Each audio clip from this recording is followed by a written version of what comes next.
We can talk about whatever. Yeah. All right, we are live.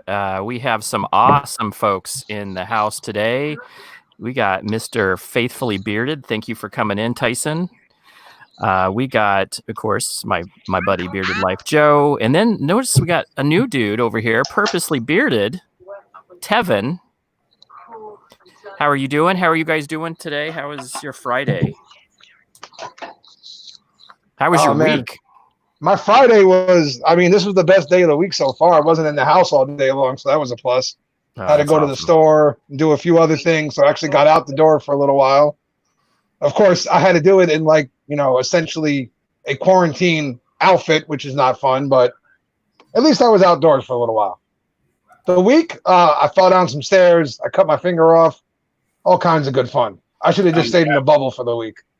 Notice we just got our first Go Chiefs. We have two Chiefs fans. We have two Chiefs fans in the live stream, and then we also have a new, bearded chef. So yeah. What do you got? I'm like, my grandmother was a Raiders fan. That's fine. That's fine. Raiders That's fans acceptable. Are the worst people in the world. They have the black hole, black hearts, black everything. If I was a Raiders fan, I don't know what. Oh wait, Kevin's in here. Never mind. What happened to your new studio? My new studio does not get very good Wi-Fi, so what I'm going to have to do is actually get like an extender to the garage of where it is right now. Mm. Like we wouldn't have this live stream if I wasn't in this room. It's getting hot, guys. Hey, I think somebody else just popped in. Who is this? It's Mr. Bearded Zebra. What's up, buddy? Zebra? What's going on? Yeah, how's it going, Scott? Good. We just got done with the other stream, so. Oh, right on. Very good. Thanks for coming on in. So we had a crazy live yesterday. Me and Joe had an absolutely awesome discussion with lots of members of the community that just kind of came in and out. We had a really cool discussion. We said, you know what, with all this kind of stuff going on, let's do a stream. And so we got Tyson in. I think Tyson was in that for a few minutes. Yeah. I think that Purposely Bearded was. So yeah. So we're really happy to have you guys come in. See, I like it when guys like Tyson and Purposely are in lives too. Either way, if they're commenting or they're actually talking, because they don't just say like, "Oh, that sucks" or something like that. They give like full descriptions of the way they feel and explain themselves. And those are the kind of comments I like because you can actually give your opinions on stuff. Yeah, Absolutely. You can actually interact with each other, not just that sucks, and you're sitting here like, okay, but I know that sucks. Like, I hear you. So what's going on with you, Zebra? We just kind of went through what's going on with you. How's your week going? It's been going pretty good. Like I said, it's the month of May is going to be pretty challenging for me. We're finally going to be moving into a downstairs apartment. They got it finished, so we have to finish up with the paperwork and whatnot to actually get moved downstairs, and then we're going to actually be moving downstairs. So that should be fun. That's good news, though. I mean, that's a step in the right direction, right, for you. Yeah, that's good for you, because I know that you were having some issues going up and downstairs. And I hate to say this, but so does Joe. So does Joe. Yeah, so do I. Don't feel bad, Scott. Joe. Hopefully you're feeling better now, man. I was watching a live. I blame this on Barbado Joe 100% because I was watching, Beard Therapy. They brought Dave in. I was very intrigued by the conversation, paying attention to the conversation and not the stares, which with my condition, I should know better because I have to watch every step I take. And down I went. The phone followed. It flew, left some kind of weird message. Sam picked it up, said, "Hey, guys, Dad fell. No big deal." Like Sam just brushed it off like it was nothing. And then she sat there laughing because people were like, no, Sam probably gave him a right hook or something like that. She just thought it was funny. Hey, good. Well, we're glad you're okay. And then you sliced your finger later that day, which was definitely not also good my either. fault.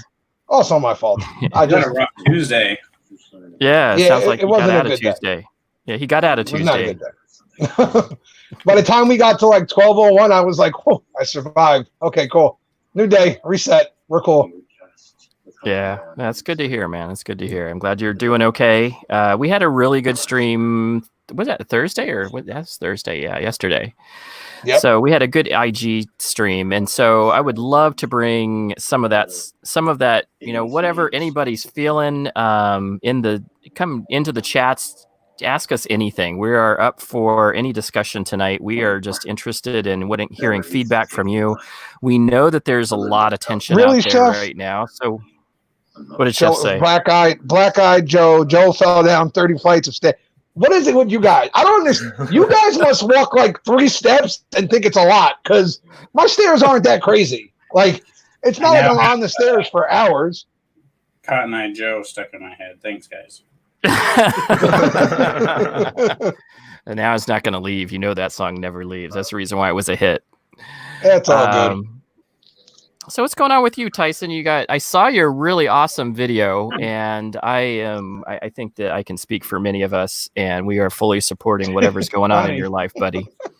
So, I really appreciate that you're doing a different thing. I think Joe's doing a different thing, which is really cool. I really like the Chronicles of the Bearded Dad stuff. Those Thank you, sir. videos are great stories. I see that Mr. Tyson's going to be doing his own. Tell us about what you're going to do. I really like his video. Go watch his video, but kind of in our live stream, tell us what your kind of new approach. You're going to do some new videos for us. Well, I think, the beard, first of all, the beard stuff is not going to go away. I think that's going to stay. That's what the passion for me is filmmaking and video, beard products along the lines. But you get to a point, through the beard product reviews, and you start stepping up your game, and you're just kind of like, you got to be evolving. You got to be making progress and doing something different. And, so throughout the process, what can we do different? And we came out with the FRS ranker. So it's like, I can rank out companies, how I like them, how I feel about them, and people can kind of go pick and choose from the website, what I think, and it kind of comes to an ecosystem. And then we've been doing that for a while, and it's like, well, where else can we really take the channel? And so I was just kind of messing around, and I do the studio tour type things. I finally got my studio clean and set up how the way I want it, that I looked, where I'm pretty content with it right now. And maybe that'll only last a month like usual, but I'm content with it right now. So I was like, well, I'll do it behind the scenes of the studio, because that might be kind of fun. And I got a lot of like feedback on it and comments on it of saying do more of the like vlogged behind the scenes type stuff. So I was like, okay. So I posted like a question on Instagram, like, what other types of videos would you want to see? And a lot of them were not beard related. They were technology related or studio related or editing related. So I kind of got,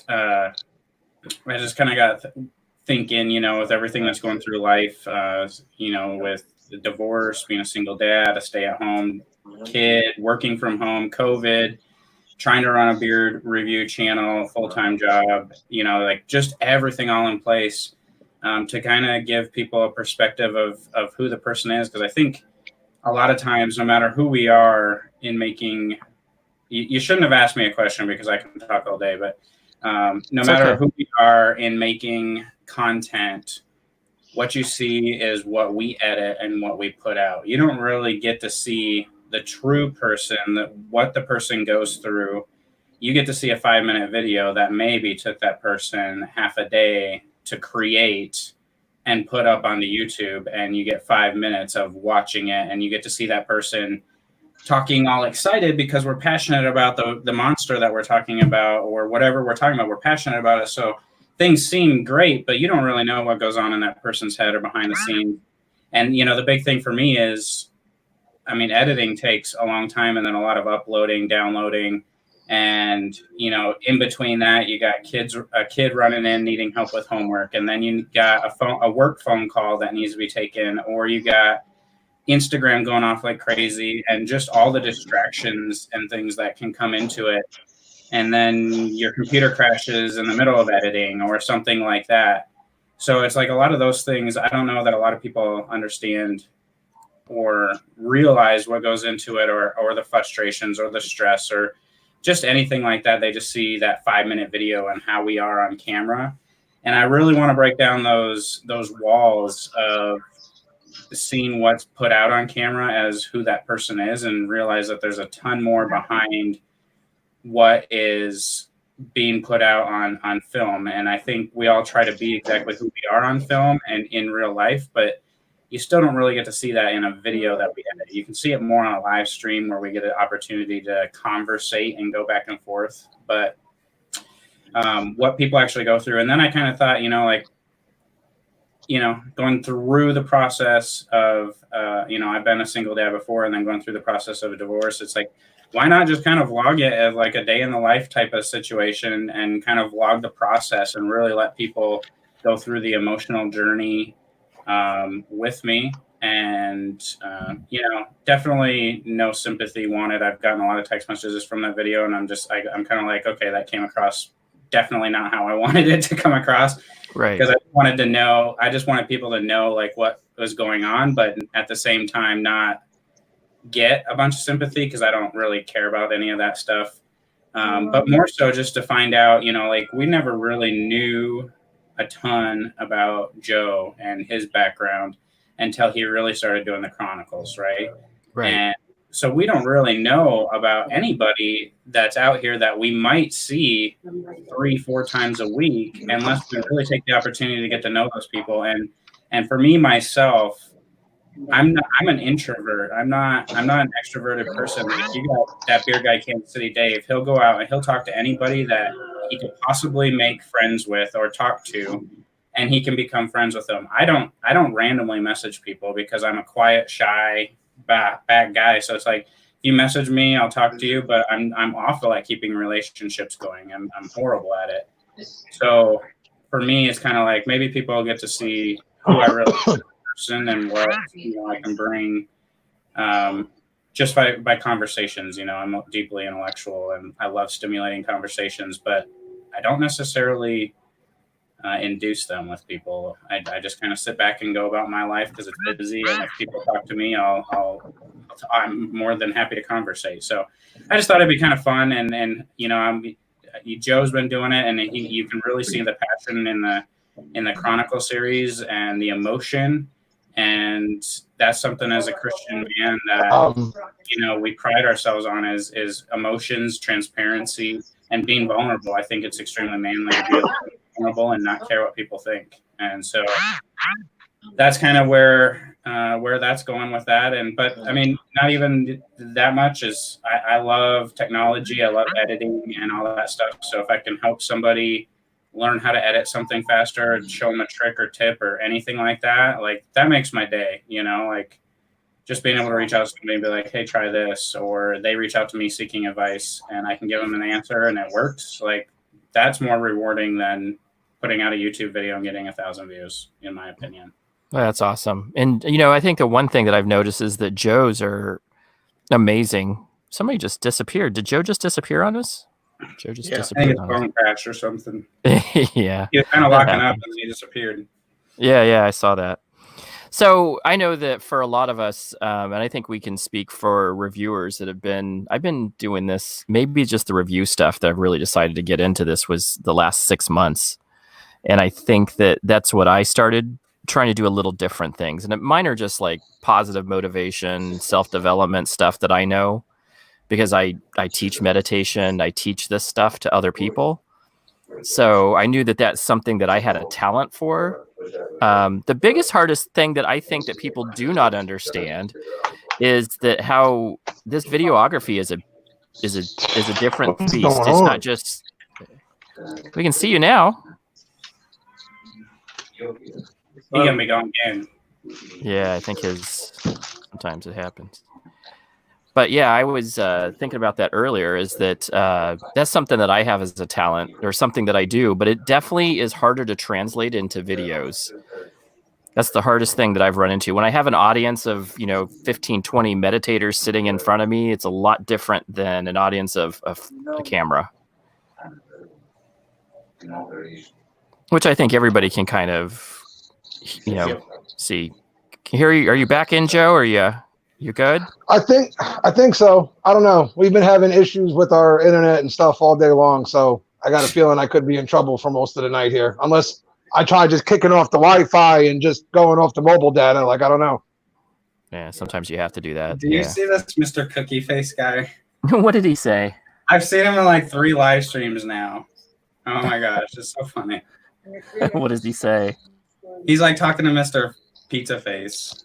Oh, there's a Mr. Oh, Cookie no. Face and a Mr. Pizza Face. There's a Mr. Cookie Face now. Yeah, I can't see comments because apparently having my laptop and my phone on at the same time is killing my Wi-Fi. So I only have one or the other on. So if anybody else says something about the stairs, because I saw all those. Thanks, guys. Really appreciate all your support. Love it, guys. I give people crap that I love. So if I'm not giving you crap, probably don't. If I'm giving you crap, I love you. That's it. That's right. That's cool. That's the So way we Dan grew up brought in up the a South. good- There's a bunch of brothers and sisters. We all make fun of each other. That's right. So this is something that Dan's right on the money here. The best people in the profession make it look easy. Yes, sir. It isn't. Yeah, it really isn't. Michael It Jordan isn't. looked like he was playing basketball on the playground with some little Yeah. kids around him every night. It wasn't that easy. Trust me. Yeah, it isn't unique to videos, but I think that he's absolutely right. If you're really good at it, you make it look easy, and that's, it's definitely it's fun. It's fun. I like what I've really gotten into is what me and you kind of have that same passion is the tech. I do a tech job by nature. I mean, that's my daytime job, but I really enjoy the videography a lot more than I thought I would. Yeah, I've worked on computers since I was like 10 years old, and I think the video stuff was like really hard for me because I don't personally. It's a self-reflection kind of thing. Like I don't personally like how I look, but I just have to accept that anyways and move on about it. But like since I started the beard stuff and everything, I've become more adept to it, I guess. And it's definitely been a journey for sure. Now, what do you think about do you think that it gives you more confidence? I believe so now. Now knowing that I have all this support here, I believe that it's been easier and it gives me more acceptance and definitely helped with the whole compassion thing and understanding and of how much work that we all put into this kind of stuff. Right. Yeah, good point. Very good point. The technology side of it's really fun, but it's annoying too because Yeah. I mean, I've had 4 computers since I started because it's like, oh, well, this is locking up when I'm editing. It's like I get obsessed and want to just I want to make things more efficient and better. So now it's like I just built my own computer. And after trying like 3 different computers, I was like, I'm just going to build the one that I want. And then you want a camera that shoots in 4K or that shoots the way you want, or you don't like the way your video looks, so you change your lights 1,000,000 times or your back wall 10,000 times. You just get obsessed with when you're in the technology side, you get obsessed with having audio and video quality. And I'm consistently working on my audio because I hate the sound of my own voice. And that's where my confidence and struggle comes in is I don't like the sound of my own voice on video. So I hate it. Messing Not your voice, my voice. I'm always messing with audio, trying to get it different. I'm about to drop out again. Other than that, I mean, once you learn how to talk to a camera, it's a whole lot easier. But we need to hear from Kevin a little bit. 'Cause he's getting some Yeah, I was questions. just thinking that. I keep seeing him. What is your thoughts? You're kind of you're a newer reviewer. How are you feeling about it? At first, like when I first started this, the first person I ever talked to was Tyson, and he basically just said, "Why shouldn't you do it?" That's basically the gist of our conversation. And at first, I didn't think I was going to make it. Like I was in it for the wrong reasons. But the more connections I made, the more friends I made, and the more I fell in love with this, that's where I found my reasoning in this, is that I'm not in it for the subscribers. I'm in it for the connections and the love of the beard products. So for me, everything is changing. And like, it seems like I'm constantly growing each month, not just channel wise, but myself, you know, trying to figure out what I want to do with the channel, how I want to do it, how I want to present myself. I just feel like I've grown from January, like late January. That's when I first started till now. And it's just amazing process. I mean, for me, it was just, you know, I'm not used to just speaking alone in front of a camera. I'm more me when I'm with a person. So talking, like, the more videos that you see, and people have pointed this out, is that, you know, the more confidence you get and the more you're able to bring your personality out. And that's what I think that I'm doing, is bringing out the personality. I no longer throw stuff like I used to. That was just to kind of take the edge off. I know people like that, but, you know, with this new studio that I'm thinking of putting up, I'm not tearing that up. So Okay, good. For me, I'll tear up the kitchen, but I'm not going to tear up my studio. Oh, the kitchen is much easier to clean up, man. So I love what Dan C said. Put that up. I was just putting it up. Yeah, I was just putting it up. Nate, I don't know if I can do that, bud. I don't know if that's legal in Jersey, dude. Like, I don't know. So Can you DJ, imagine when the- DJ Silky Dan comes out, I think that's Oh, what no, he's talking yeah. about. Yeah, I mean, but Kevin, I get what you're talking about, bro. I mean, back when I first started, I was not comfortable by myself at all. That's why I had my brother, you know, the Pop-Tart sniffer with me. And like, honestly, you watch our first videos, he just kind of sits there.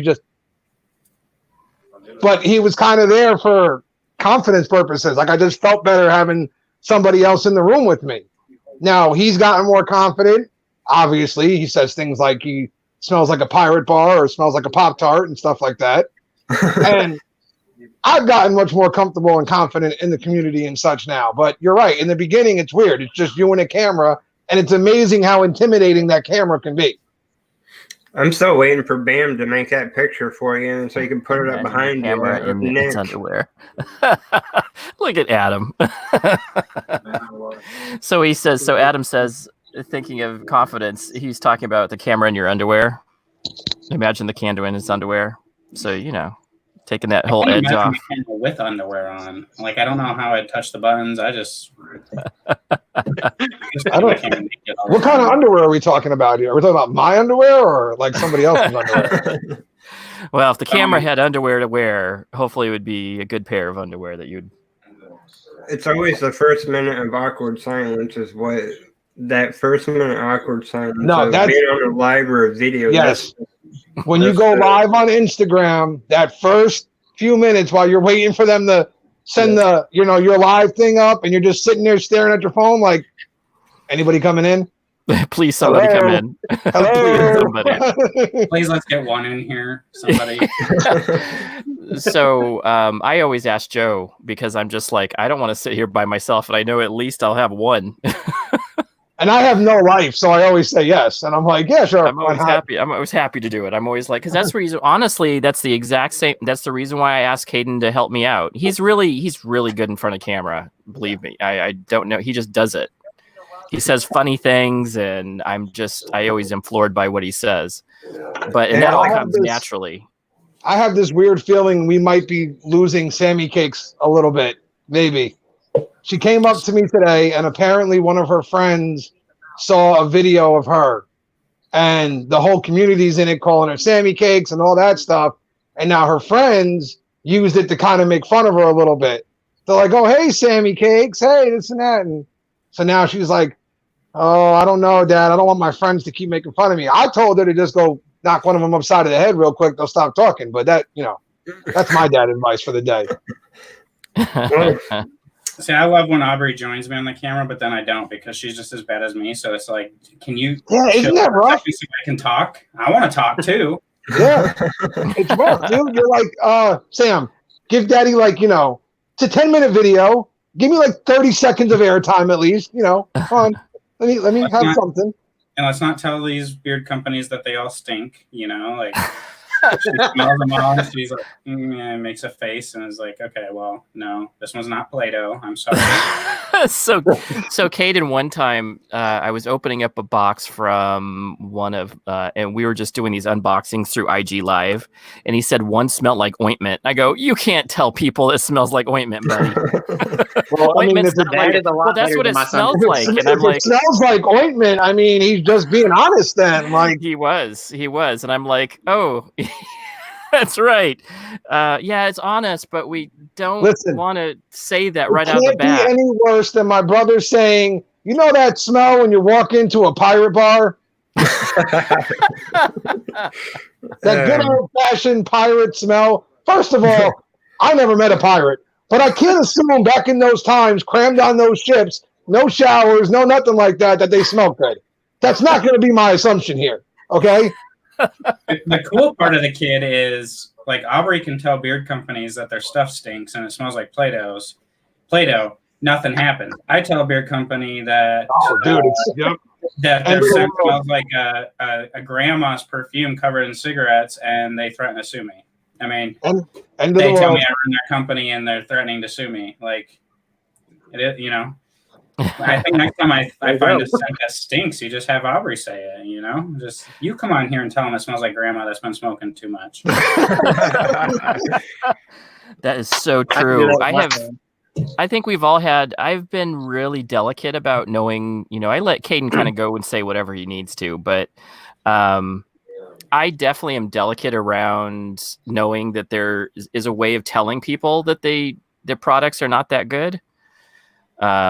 And it's a tough one as a reviewer. How do you, I mean, everybody's honest about it. I don't think anybody, I don't know if, Tevin, you're kind of new. How do you feel about telling companies that there's something wrong? Oh, I've done it twice. I have no problem telling them. And at first, you know, you're wondering how are they going to respond to this? But at the end of the day, don't you want that knowledge of, hey, this is what experience I had. Not everybody. Now, what you do with it is the question. You know, I've actually told Ferocious Beard Company that I had a bad beard experience and it did not make my beard feel good. And he took it very well. Like we basically chucked it all up to not all beards are the same and we're not all going to have the same beard experience. So I've already done that before. I'm doing it with one company right now that I'm working on and I have zero problem. It's just, I'm afraid of that one company that's going to get their feelings hurt because I don't like their product. It'll happen. It's going to happen, dude. Listen, you're going to have to accept the fact that that's coming. When it comes is, you know, anyone's guess really, but it's going to happen. And here's the funny part. It could be a company that Tyson has ranked as high as can be and thinks is amazing because you're right. Every beard is different. Everybody's got a different experience with every product. And just because Tyson loves something doesn't mean you're going to love it. It just doesn't work that way. Yeah. What do you think, Zebra? What is your, now I know, have you had any products where you felt like, you know, I just didn't like it? And another option is you can hide from the company. I hid from BAM for like a week. I wouldn't talk to him. I didn't want to tell him I didn't like a scent profile he sent me. And I hid from him for like a week. I felt terrible. I felt god awful. I didn't want to tell him, but eventually he just messaged me like, you don't like him, do you? And I was like, what? What are you talking about? Yeah, there have been a couple of experiences, and I have reached out to the companies, and I told them, you know, what had happened, and I said, you know, that I wasn't going to do a review on certain products. I said not because it's not a good or a bad product. I said I just didn't want to do the review because I didn't want it to come out wrong, if that makes sense. Right. And he agreed with me, you know, he said that it was fine. And he said, and, you know, he politely explained to me, you know, not all beards are the same. Mine probably soaked it up differently and it just ended up, you know, drying it out, which is understandable. I mean, because if Dan's making fun of me, somebody better tell me. Because I can't see it, so it's not fair. If he's making fun of me, somebody's got to tell me. You tried like hell to hide. He's talking about stairs or something. I did.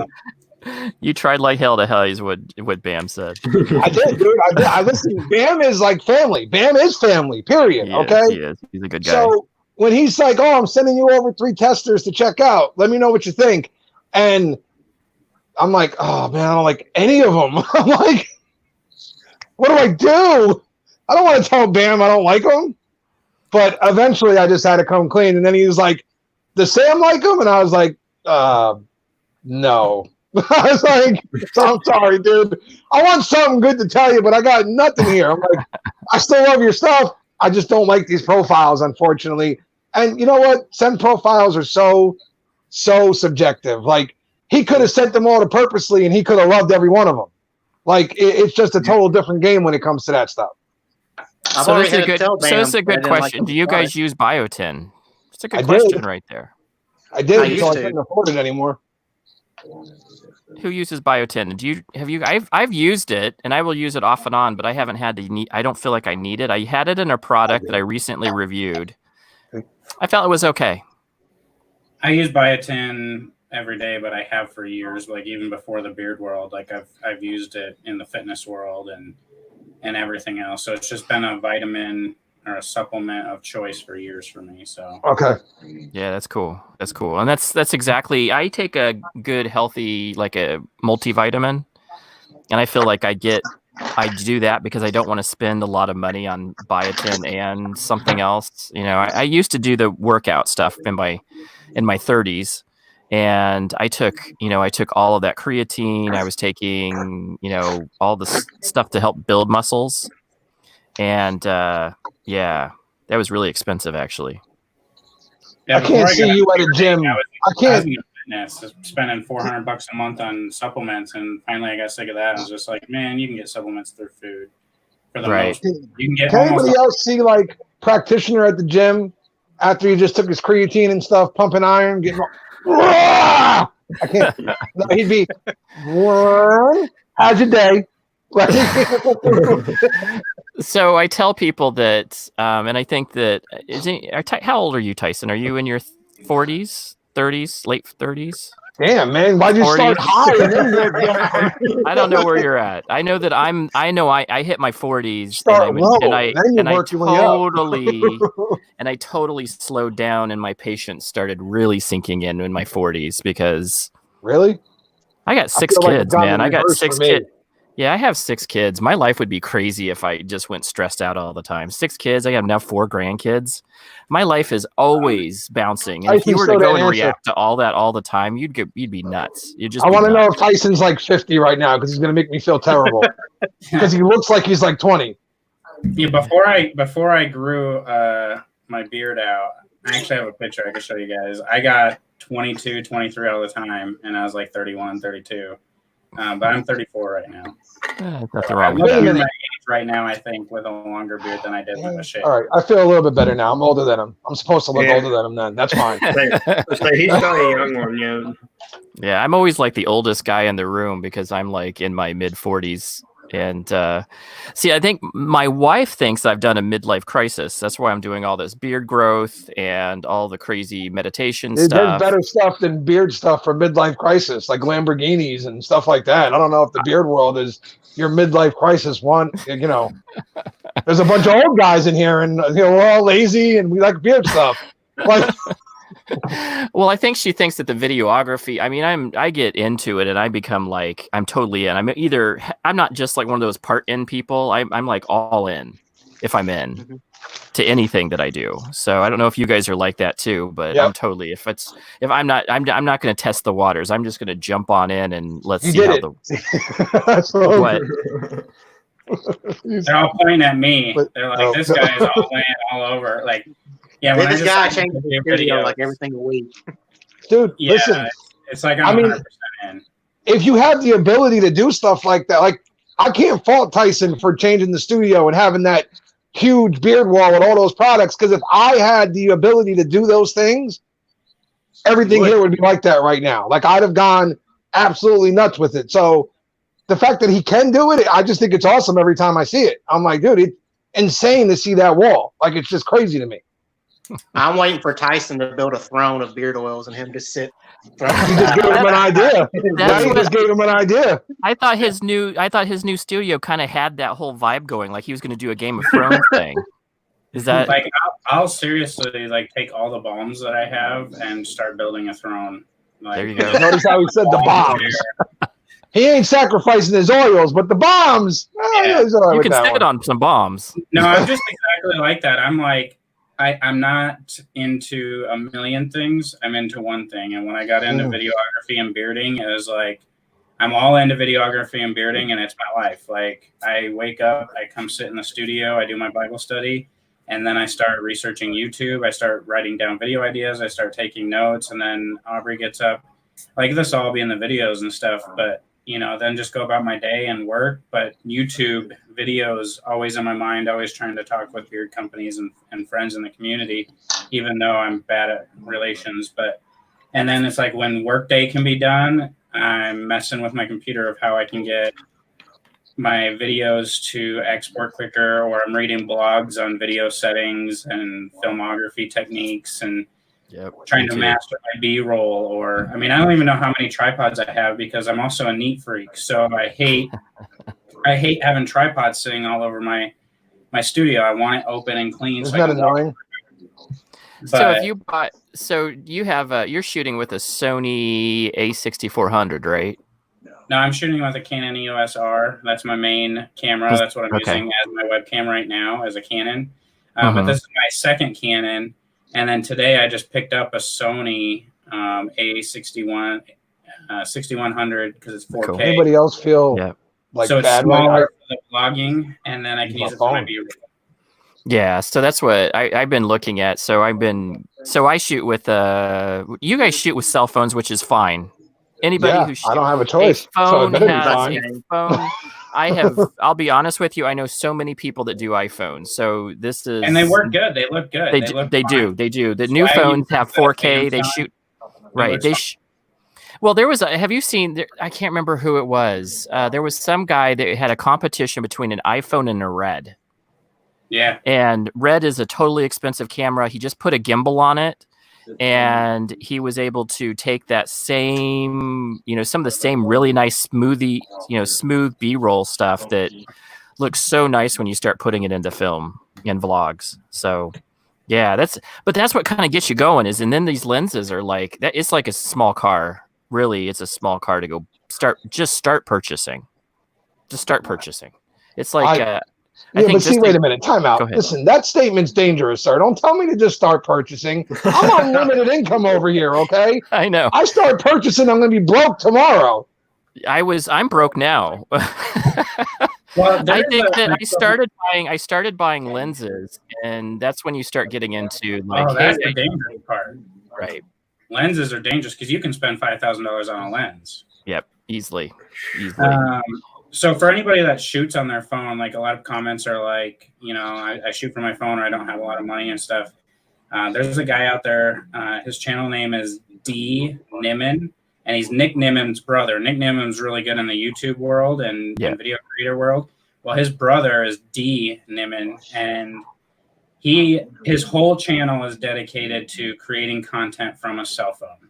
So he's talking about apps, video quality, all the stuff from doing everything from your cell phone. So like if you're doing it from your cell phone and you don't have an opportunity to get a DSLR, like check out his channel because he's got apps, tips, tricks, everything on how to shoot good videos from his cell phone. So you can see what the video quality can do and all that stuff. Yeah, I think Media does the same thing. Yeah, you're right. I'm shooting from my phone. It's the new Note 10 or I don't know, whatever the hell it is. It was buy one get one free when I went to the store.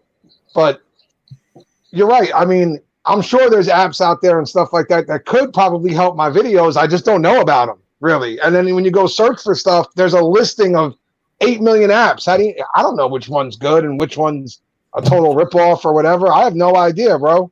So anything that could help, honestly, would be pretty cool. Well, that's what's really cool is that they have. I was watching, and I'll have to share a link with you later. There was a lady who does comparisons between. She was like doing iPhone comparisons, like this is the iPhone 11, this is the Note or the iPad, and they're showing how they can do these. And then there's also tips on how to just get the right app. And a lot of this has to do with like there's some really cool video apps that are not like the ones that come with the phones that actually take almost professional photography. I saw one that actually has a lithogram on it.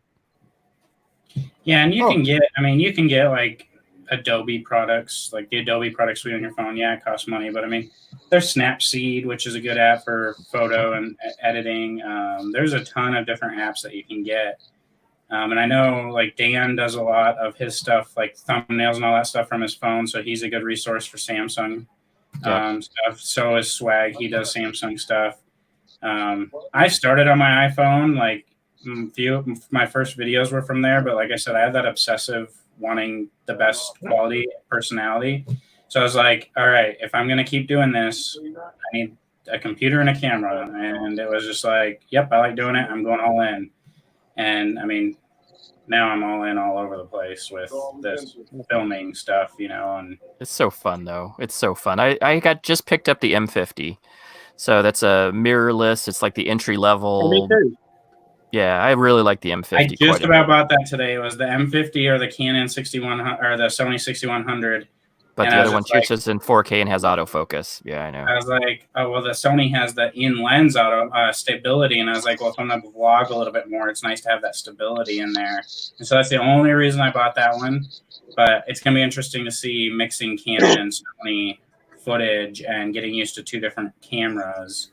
But we'll try it. Oh, especially like setup, because you think about it, because Canon has a very distinct setup that's probably very different than Sony. So it's very cool.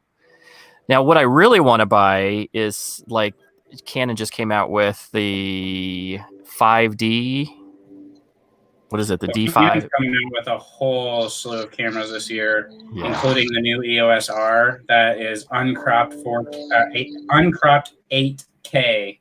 And it just looks absolutely amazing. It's definitely technology groundbreaking, but I bet it's going to be $5,000. And right, knowing a small car, I'll be like, how can I get this? Like, can I pick up a side talk, a side job, just stand on the corner for a little bit, mow some more people's lawns? What do I got to do to get this camera? And I'll figure it out. I'll quit eating for a week or something. You know. Do you know what's the interesting thing though? I run into though is your editing. Your editing software gets slow when you start putting 4K in. It is so slow. And then that's where you go down the rabbit trail of, I need this better computer, and I'll just build myself a Threadripper computer that, you know, is unneeded for anything other than, I don't want to spend an hour editing a video. I want to spend 50 minutes editing a video. So let's pay $3,000 to save myself 10 minutes. I know what you're feeling. I know what you're feeling. I mean, I can edit a video now, a 4K video, without using proxies or any lag. So, I mean, I'm happy, but, you know, I still feel like I'm not a doctor. I don't have patience. Like, if I click a button, it's got to work now. You know, like, that's how technology is supposed to work. So, isn't that funny, though? Because we all come from the dial-up age here. All of us lived in the dial-up age back when, you used to sign in and you got the da-da-da-da, all that good stuff. You click on something and you just got the round. Kevin has no idea what I'm talking about. Kevin, how old are you, sir? Internet, because he had to make a phone call. How old are you? 25. Okay, you don't know what the hell I'm talking about then. He does not. No, we used to actually, we had a bedtime, all that good stuff. Me and my brother used to go log on, and we take pillows and shove them around the computer so you wouldn't hear the modem kicking on and the Yeah. We used to have to take our finger on the phone and put it in a hole that said 2 and then twist it all the way around. Hey, listen, I'm not that young. I remember that. That's right. And yeah, like half the excitement of waiting for dial-up internet was realistically waiting for it to say, "You've got mail." And if it didn't, you were always so disappointed. Listen, you're like, nobody loves me. That phone Tyson's talking about, you put your finger in, you turn the knob. Well, guess what? Unlike phones now where if you started dialing wrong, you could just hit back. If you dialed wrong with this phone, you had to hang up and start all over again. 1. It was annoying, bro. Looking back on it, I don't know how we lived. So I remember a time where we didn't have modems. There was no internet, and you had to like use like commands to drive your computer. Yep. There was no GUI. There was just like commands, DOS. And man, I miss DOS so much. I loved writing batch commands and all that fun stuff and learning about it. And that's how I learned computers, honestly, is because I crashed our old Compaq that we had back in the day. And it took how many floppy disks? I think it was like over at least 75, I think it was, to load the OS. Windows To load the OS. 3.1. Nobody even knows what they're talking about, man. And there actually was Floppy disk was a square thing that you put in the computer. And there was big size ones that were actually like what they're 3 1/4 and then 5 1/4. Yeah. Yeah, the 5-inch ones. Yeah. You guys My My dad brother had used to get, out of our mind state and throw them out of our window and see how far we could frisbee them down the block. Yeah, the computers had green screen. It was green and black. That's all it was. Just green and black. Yep. Green and black. That was I green remember screens. when We still do my scrape them. take us to the mall on the weekend and give us $1, and we'd spend time in the store, like which movies came out, because they actually had stores where you'd buy movies and music. Yep. Oh, Warehouse. Yep. Do you guys remember the Warehouse? Yeah.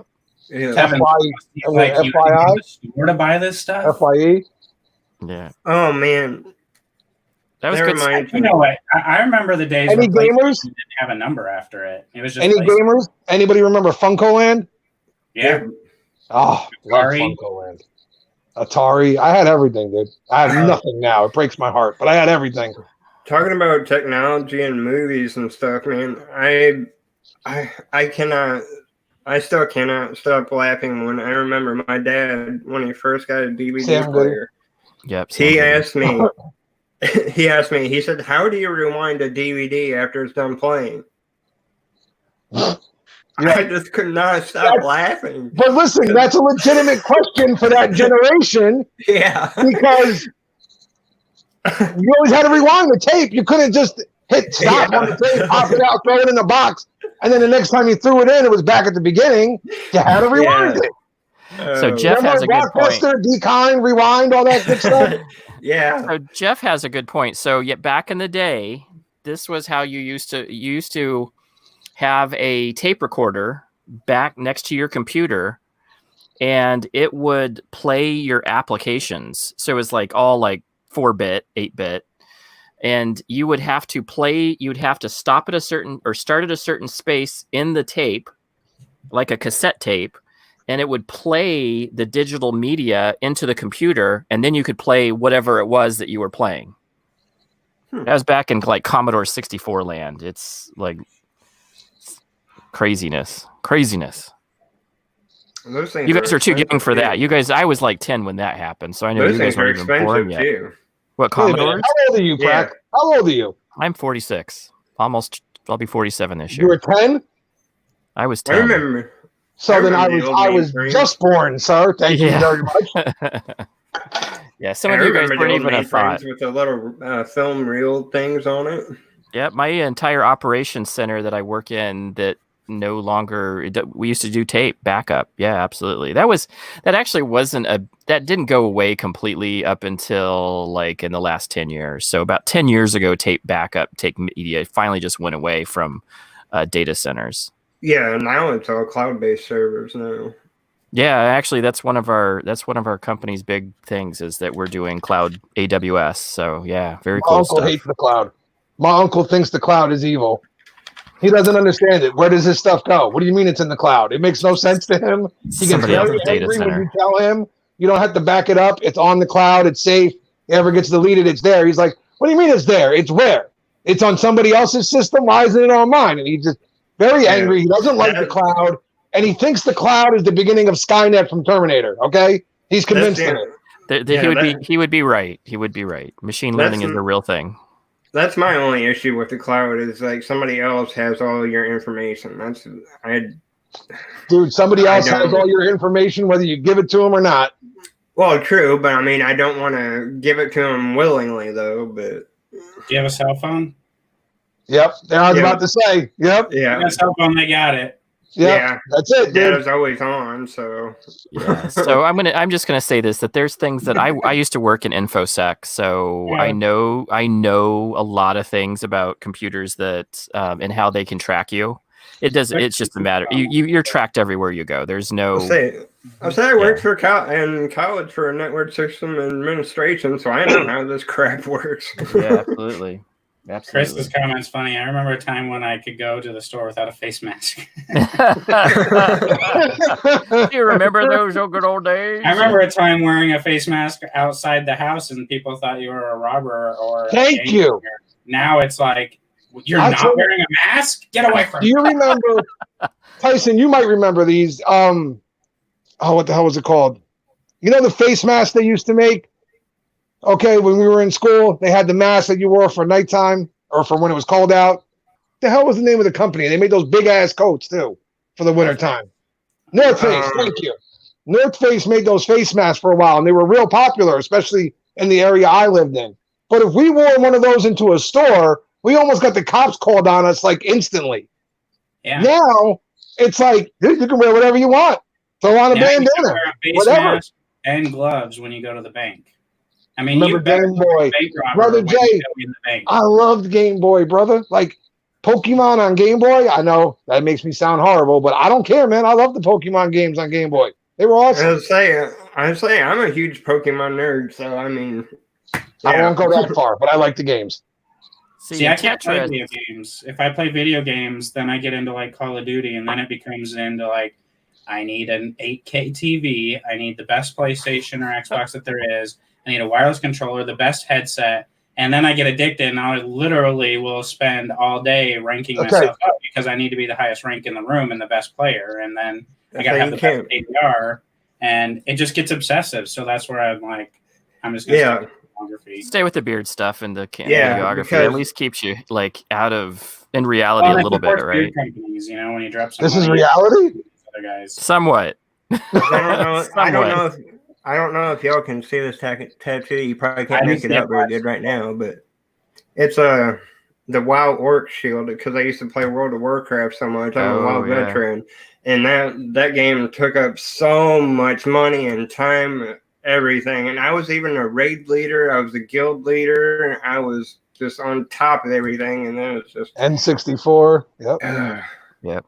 Those were the best. Mario Kart still my favorite game ever. Oh, Mario Kart, Mario Party are definitely. It's like Aubrey can pick up her iPod, go to Amazon.com, find something she wants, add it to the cart, send it to me, and be like, "Hey, I just put something in the Amazon cart. Can I get that?" Pull up my Amazon account, and sure enough, there's crap in the cart. I'm like, "You're 7. How do you know how to shop online?" Dude, I'm telling you, like, it's so much different now. Like, you remember we actually had to go to a store to get things. Like, yeah, you know, or we had to use a dictionary. She just like, "Hey Siri, how do you spell this?" Yep. And it's like, yep. It's funny. My daughter will come down now and ask for help with her homework. And, you know, the math nowadays is nowhere near the things we did when we were in school. Okay. Things have changed. They do it differently.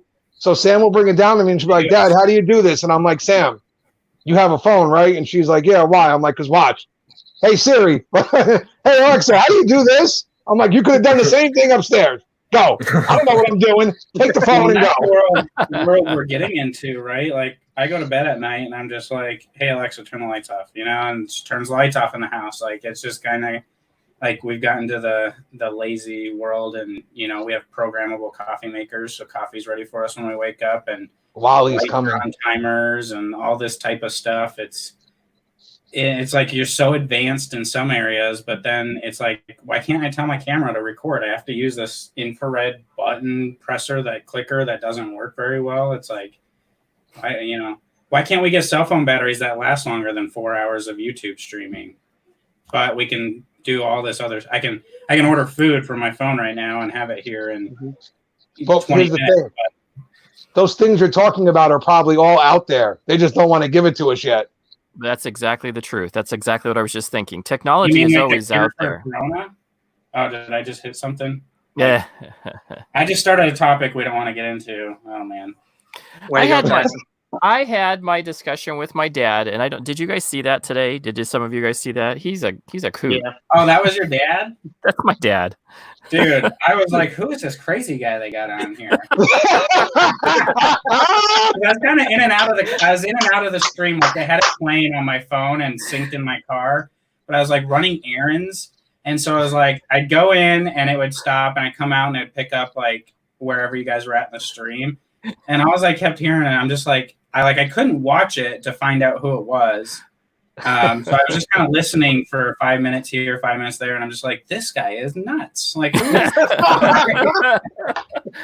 He's very passionate about this one, and I was like, you know what? Everybody else has got to experience my dad once in their life. He is a character. Well, I got it. Practitioner is like, listen, if I got to deal with them all my life, you got to get him at least one time. That's that. He will talk your ear off. He was very passionate about this COVID-19 pandemic stuff. And I was like, you know what, Dad, I'm going to let you on my live stream. And you can tell it does have some people that will listen. And he brought out a mask that had it looked like Darth Vader's mask or one of the things from that one movie with Dustin Hoffman. What was it? It's like a pandemic outbreak. Yep. He had like some mask that looked exactly like that, and he's going to wear it around. He has 10 of them. He's ready for the end times. And I was just like, okay, well, let's get you on a live stream. And I couldn't help but watch. I couldn't help but watch and be like, that's what Andy is going to look like and act like when he gets older. That's what So who uses it? I'm going back to the technology for a second because I got. Yeah, go ahead. So Andy and Tevin, you both use Canon cameras, right? We do, yeah. I'm about to, yes. Okay, so you guys, they just released software. And if Dan's still in here, cool. If he's not, I'll just message him. But anybody that uses a Canon camera, they just released software to where you just download it on your computer real quick, and then you plug your camera into your computer with a USB cable, and you can use your camera as your webcam. Yep. So that just got released this week. So I'm using that software right now. It's actually really good. It looks really good, dude. Who I saw that on was Dave's. So Kansas City KC. Well, this just got released this week. This is brand new software. I've always used my camera, but you've always had to have a dongle. Now it's a built-in StreamYard. It'll say Canon Beta is your name of your camera, and it's completely new software that they just launched on Wednesday. Did Canon do it, or did some other third party? Canon did it. Officially did it, yeah. Because you used to have to use a capture card. So I have the Stream Deck the stream thing. That's what I've usually used. Now it just plugs straight in USB, no HDMI or nothing. That's crazy good. That's amazing. Yeah. So that's cool. That's really cool. And that's because I just bought this $60 whatever it is webcam thing. It's like just a webcam. Yeah, that's what I did too. You come say hi to everybody. There is Sammy Cakes. Come say hi. Sammy Cakes, what up? And bye. I'm gonna go watch Destination Fear with my brother. All right, have fun. Go watch the show. Have fun. No, she came in to ask for ice cream and to tell me that she's going to go watch Destination Fear with her grandmother. There you go. Speaking of Corona, they officially lifted all the orders in our town today. So everybody got to open back up today. And so I strolled through the mall to see if one of my stores opened. And so going through the food court is so weird because they have social distancing in place. So they had 100 tables in there. Now there's 20 tables and there's a 6-foot bubble around every single one of them. And I'm just I think this is kind of the new normal at this point. Businesses are going to open back up, but social distancing is not going to go away. It's going to remain, I think. And I think all those plastic guard shields that we see at cash registers, I know you guys in the big cities see that on normal, but right. I think I saw it on normal. We're going to see it all over the place. I saw it on normal in bad neighborhoods and such like that. They were constant, but now you're right. They're going up in just about every store I walk into, and I don't think they're going to go away. I think you're right. I think this is going to become part of our new normal pretty much. And I'm okay with it if it prevents it from a big outbreak next year, or even the regular flu, just because we're all being more sanitary and we're social distancing. like I'm all for it. I don't care. But I'm not a business owner that has to take my tables from 20 down to 10 either. So, Right. I think there's two sides of the story with it all. But I mean, I'm super, like, I have to go to court and stuff, and they're just like, yeah, it's going to be a phone conference. I'm like, introvert, yes. Phone conference? Having to go into a courthouse and figure out and have the anxiety of, like, where's the courtroom that I'm supposed to be at? I don't know where I'm going. Oh, dude, I hate that feeling. I hate that hate it. feeling. And Tyson, So, I went through cool. all that stuff with the family courts and no. I hate walking through people. I don't like the smells that some people generate. It bothers me. Like, you're going out in public. Why do you stink? You should know better. I'm learning that I'm just not that nice of a person, actually. I'm cranky. I'm irritable. And as I'm getting older, my patience is gone. See, I'm the reverse. I'm like more patient than I was in my 20s and 30s. A lot more patient, actually. Buses are going to get double decker school buses, like the big tour double decker like tour buses. Like Johnny's talking about school buses. Like they're going to just double decker them or something. I don't know what they're going to do. They're going to make half the kids walk. Maybe they close down the school distancing a little bit. Zoning. I don't know what that's going to look like for sure, but. That is really interesting because you think about it, and are we going to still do distance learning, which is another thing that's to me, I definitely can't do distance learning with my kids. Yeah. I do not want them to do it. No, I hope not. Listen, the whole process of the school itself, though, is good for kids. Okay. Yes. It gets them used to being around others. They get to make friends, all that good stuff. And it gets them used to the normals that will come with life later on, of having to get up for your job and having to take care of your responsibilities, things like that, But beyond that, sanity, parent-wise, we need those 8 hours. We need that time. Yeah, you're telling where the kids are gone and we're just like, okay, nice, bye, see you later. And they're safe. We know they're safe. They're at school. They're fine. So Bam says they're going back in school. We haven't gotten that word yet. Not even close. Matter of fact, New York just shut down. Staff, right? New York just shut down for the year. And I got a feeling we're not far behind. Yeah. And believe it or not, I wrote a Facebook article on homeschooling because I have a friend that lives in Puerto Rico, and they're so affected by having to be homeschooled back then before all this stuff started. And I wrote an article on it. I said, if you can, please have your kids in public school because, for one, it pays the teachers. And it keeps the teachers to have jobs. It teaches kids responsibilities, to have that schedule, and it keeps them informed. It keeps the social interaction. Yeah, they really, like Johnny said, they need the social skills and the social interaction. Yes. And I think that is what's really most important because the mental health is what matters. And if you're taking a kid out of school just to have them homeschooled for no reason at all, they're missing out on that social interactions, the friends, everything. No, you're right. Listen, kids like my nephew, and who I love to death, my nephew is amazing, okay? But if that kid had it his way, he would sit in his room 24/7 in front of his video game screen and never go outside, ever. So school is like the 8 hours a day where he is forced to get away from the screen and go interact with other kids in a normal way, not on a headset screaming at them because they just killed him on Fortnite. It's like just some normalcy, and it's good for him to get used to being around other people and get out of his comfort zone a bit. I get it. He's a gamer. He likes being in his room. But every now and again, you got to go out in public a little bit, get those social skills up. Yep. Yeah, even if you're being bullied, I'd still encourage kids to stay in school. Just go about it the right direction and seek and ask advice or help from someone. But just stay in school and just keep it up because you're gonna make a Teach your better kids how to person out throw of a jab. yourself. Right. I taught So- Sam how to throw a you're jab just when gonna she make- was 4 years old. Yeah, you're just gonna make a better person out of yourself if you just stick it out and keep going. You just gotta keep going. Yeah. So Tevin, do you have any kids? I actually have two. I have a 3-year-old son and a 1-year-old daughter. No, you are at the beginning of the story. Oh, I gotcha. Awesome. Awesome. Wait, so that Weston's means you're start gonna have. preschool next. Are you gonna have a 2 and 3-year-old soon, or are you gonna have a 2 and 4-year-olds? Like, how far are they apart?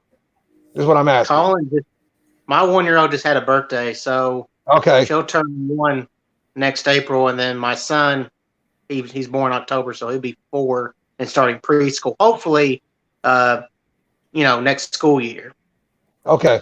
Those I mean, are the good 2s times, are man. always. Everybody's got their opinions on the 2s, all the terrible 2s and all that stuff.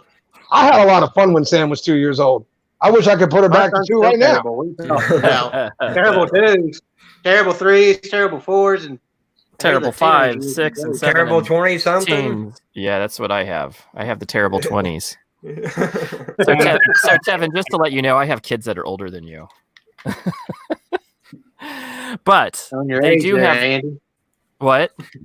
So you're showing your age there, Andy. I know. I have kids that are. I think my oldest is 29. So, and then my youngest daughter just turned 20 last week, and she just had a baby. So I enjoy the heck out of the baby phase because it's not my baby, and I get to give them back. I always love that part about being a granddad, but I really enjoy having the little ones come back because it, kind of makes me at least kind of feel like I'm connected to that baby stage, those are so fun. The two, like That's you're why- saying, the 2-year-old kids are so fun. They're so loving. They just want Yep. hugs. Well, that's why if you've seen like the photos and stuff of me and my nephew when we're making muffins and all that stuff, and I'm like, man, I love this kid, and everybody's like, you seem to love him so much. I'm like, yeah, well, at the end of the day, though, he ain't my kid. Like, he starts acting. There you go.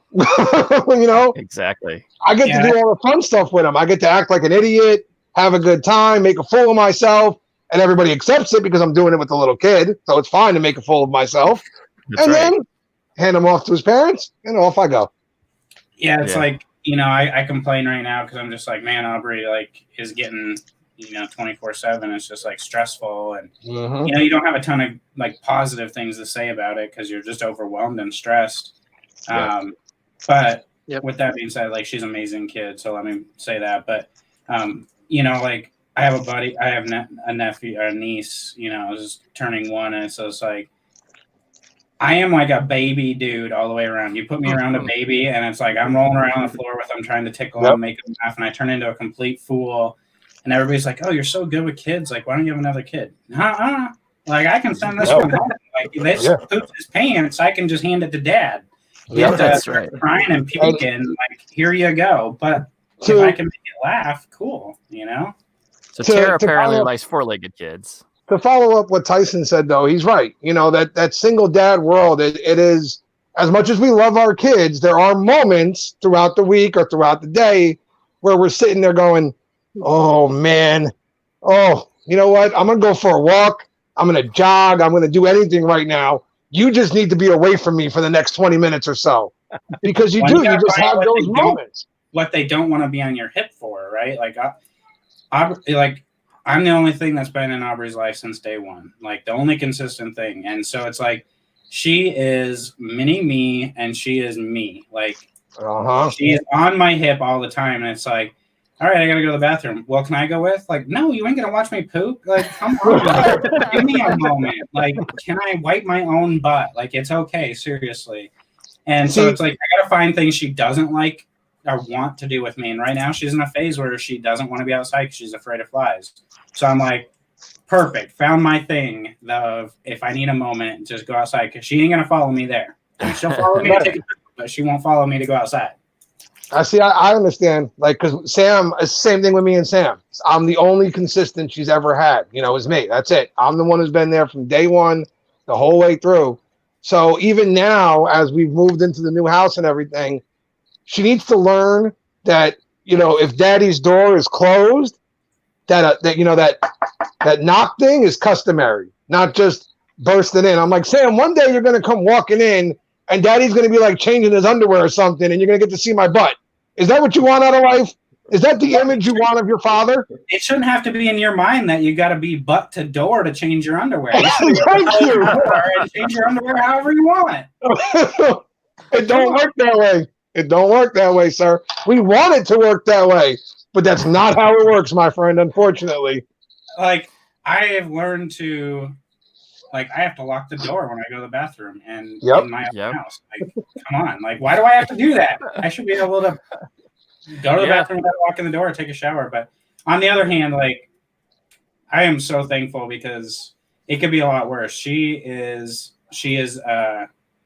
since she's been a baby, she potty trained extremely easy. She slept through the night since she was 6 months old. I can put her to bed at 7 o'clock at night. She won't get out of bed until 7 o'clock in the morning, and she won't come wake me up. She's never woken up with nightmares in the middle of the night and needed me.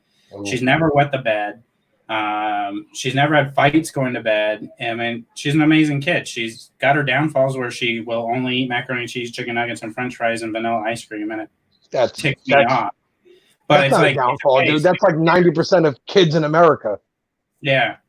And, you know, she suffers from, you know, like the biggest struggle that I have with it is she struggles from only child syndrome.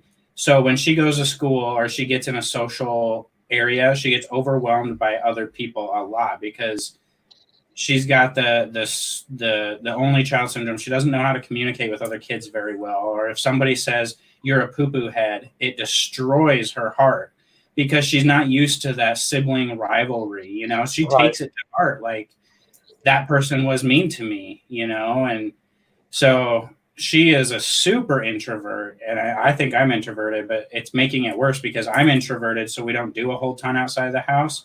And then she has no other siblings to make fun of or be made fun of by. So, see, I lucked out with that. So I have 2 girls that I was a single dad with for a very long time. I pretty much raised them. Well, I raised them. But I had 2 girls, so they always had each other. And even to this day, they don't like, even if one moves out when my oldest daughter, she moved out when she was 18, but she didn't move very far away. And my other daughter, when she turned around 18, she moved in with, Charisse again. So it was always like they always had somebody, and so they always kind of kept themselves occupied. And I always felt like at least I had some space, because I know that when you just have the one, when Charisse was little, she was like 4 and she was an escape artist, and she would break out of your house and run down the street. So you always had to like find ways and gadgets to keep the doors open. But man, that was a tough time. I remember that just being completely overwhelmed and just craziness. Well, I've been there. When my son was about the same age, about 4 or 5, he used to, when I was sleeping in like the wee hours of the morning, it was like probably 7, 8 o'clock, he'd wake up like before I even knew it, and he would have his diaper off, everything, just flung it off, just ran outside of the house, because my sister lived in an apartment like not too far from us, like just like maybe a building over, and he'd knock on her door, and then my sister would come knock on my door, and she'd wake up, or I'd wake up, and she'd be holding him, and he'd be naked, be like, "Here he is." Like, oh, so I had to find every contraption to lock down the windows, the doors, because they had a sliding glass door, everything. Had to get everything all secure. It was just nuts. I was like, I just thank God he didn't run out in the street somewhere, though. I had a daughter that did that once. It was like, I remember being in this apartment, and it was pitch black, and we lived in this area, this one little area that had a little bit less light, and Shannon had gotten out, and I was just like, where the heck is she? She's standing in the middle of the parking lot. And I remember having that moment of just complete freak out, because you realize I got to get to her, and there's she's sitting in the middle of the street, and she had just, did her little 1-year-old thing. It was crazy. I can tell you about the day I almost went to jail, and I probably would have gone for a very long time too. It would have been I'd have been getting life, honestly, because somebody was going to die that day. So we were at the beach, and Sam had to be like 4, maybe 5. And I was still with my ex at the time and all. and my best friend and his son and everybody his whole family's with us. And I'm holding his son, and my daughter is by my feet building like a little sandcastle. And we're right by the water. And in the water is her mother, her godmother, and her godfather. So the baby starts getting like kind of freaked out because the salt water splashing him in the face. I yell out to them. I'm like, hey, I'm going to take the baby up to his grandparents. Sam is right here. Can one of you guys come out of the water and just come hang out with her until I get back? All three of them said yes and started walking towards me. So I assumed I was good. Like, again, her godparents and her real mother are right there. I go up, hand the baby off, come back. This is about 3.5 minutes, maybe 4. And when I get back, they're all out in the water and Sam is gone. Oh my There is gosh. no sign of my child. So I start screaming, where's Sam? Is she out there with you? They all just look at me with these blank stares. Now, in this moment, the godparents are completely erased from this situation. I'm simply staring at my wife like, so you just turned your back on your daughter and went back to having a good time? And pure red, I'm going to kill someone. But in that moment, I had to go. So I went, got the lifeguard, everything else. For what felt like an hour, Sam was missing. It was probably all of about 5 minutes in reality. But to me, in that situation, it felt like an hour. I couldn't tell you exactly how long it really was, but I know it wasn't an actual hour. It just felt that long. And they've got the guards going up and down on the four-wheelers on the beach. Everybody's yelling her name. And then all of a sudden, like as if the seas parted for her, here comes my little blonde daughter just running straight at me out of nowhere. So I scooped her up, and she had sand and rocks all in her hair. And she was scared of the ocean. She didn't go near the water. So I was like, what happened? Where were you? Like, I was freaking out. I'm like, where were you? And she's like, Dad, the little boy that was sitting next to me asked me to come this way with him, and I ran and slipped, and I fell in the water, and the current took me out, and a wave threw me. And I freaked. I was ready to kill her mom. I was driving at the time. I was the one who drove us there. So I looked at everyone. I'm like, we're done. And they were like, well, we were I'm like, no. There's no discussion here. I'm leaving. So either you guys are walking 2 hours, 3 hours home, or you're getting in the car. But that day, her mother was very lucky that we got in the car. I was like, go sit in the back seat. I was like, you can't sit near me. She was like, why? I'm like, well, because we keep a bat in the car. So you sit near me, you ain't getting to the house. Like, it ain't happening. Go sit in the back there, all the way back there. I was like, I was so mad though. I'm like, how do you treat her mother, godmother, godfather, all right there, and not one of you could keep an eye on her for less than 5 minutes? That was no, sir. That's scary. That's a scary moment. Have you had anything? Tevin has the little 3 and 1 year olds. Now we're scaring him to death. What is? Do you have any fun moments? Okay, so I've already had this happen before. So this was before my daughter was born. My son was about 2 years old, and Did he pee in your face? Had that happen? What? Did he pee in your face when you're changing his diaper? Oh, you heard that story? That's another story No, for I'm another just day. guessing. I'm not. I'm guessing. That happens to that's a little everybody. boy thing. That's a little boy thing. They pee in your face. You don't cover it. You don't cover it. It comes From your out perspective, like, did it get in the eye, nose, mouth, beard? right in the mouth. Listen, that's another story. Like that's the first time I was ever left home, where my wife left home alone with me and the kids. Like, it was an awful experience. But let's get back to the story before I lose my I'm trying to concentration. interrupt you again. If you interrupt me again, I don't know what I'm gonna do. I'm full of crap. I was still So here anyway. drinking out of the Super Bowl champions. That's right. Full of crap. So this was when I was a brand new dad, and I was all alone, and I wanted a shower. Like, I had worked all day outside. My son, he's able to walk at this point, and I just wanted a shower. So I stuck my son with me out. He's outside the shower. I'm inside the shower. I take a 3-minute shower, and he's gone. And I'm panicking. I'm basically naked, running around, in the house looking for him. I'm freaking out. And I happen to look out the window, and right across the street is him butt naked. Like, he had clothes on. I don't know where his clothes went. Still can't find them. But he's butt naked, standing in front of the neighbor with our dog. Oh, And, no. and this woman hates me. Like, ever since I moved in, I don't know what I did. She just You hates let your me. son Like, I naked say around hi. the dog. You're a male. What? Yeah. You're a Raiders So fan. she hates me. She's standing there with her hands on her hip. And I'm scrambling to try to find clothes. I managed to find some shorts and flip-flops, and I'm running across the street. And the only thing I can say is it happens. And then I quickly walk back to my house. Wife comes home, and she's like, "How's your day?" I said, "Child Protective Services might be called, but we had a really good day." What did your wife say at that point? She Did you- said, "Don't you ever do that again. How could you? Was he really naked?" Yeah, he was really naked. Why would I make that up? The whole naked Houdini act. I've been there. I still can't find his clothes. That's the magical part about the story is that where did his clothes go? The dog ate The him. outfit has never been seen ever again. It's amazing. The dog ate him. I love the aspect of when kids are like growing and like they learn something new and then they kind of just run with it. Like, so there, Aubrey's had this thing since she's little where she only likes to wear dresses, and it's been something where trying to get her out of it, trying to get her to wear normal clothes, and she gets to this point this year where I'm like, we were like, you can't wear dresses to school anymore, like.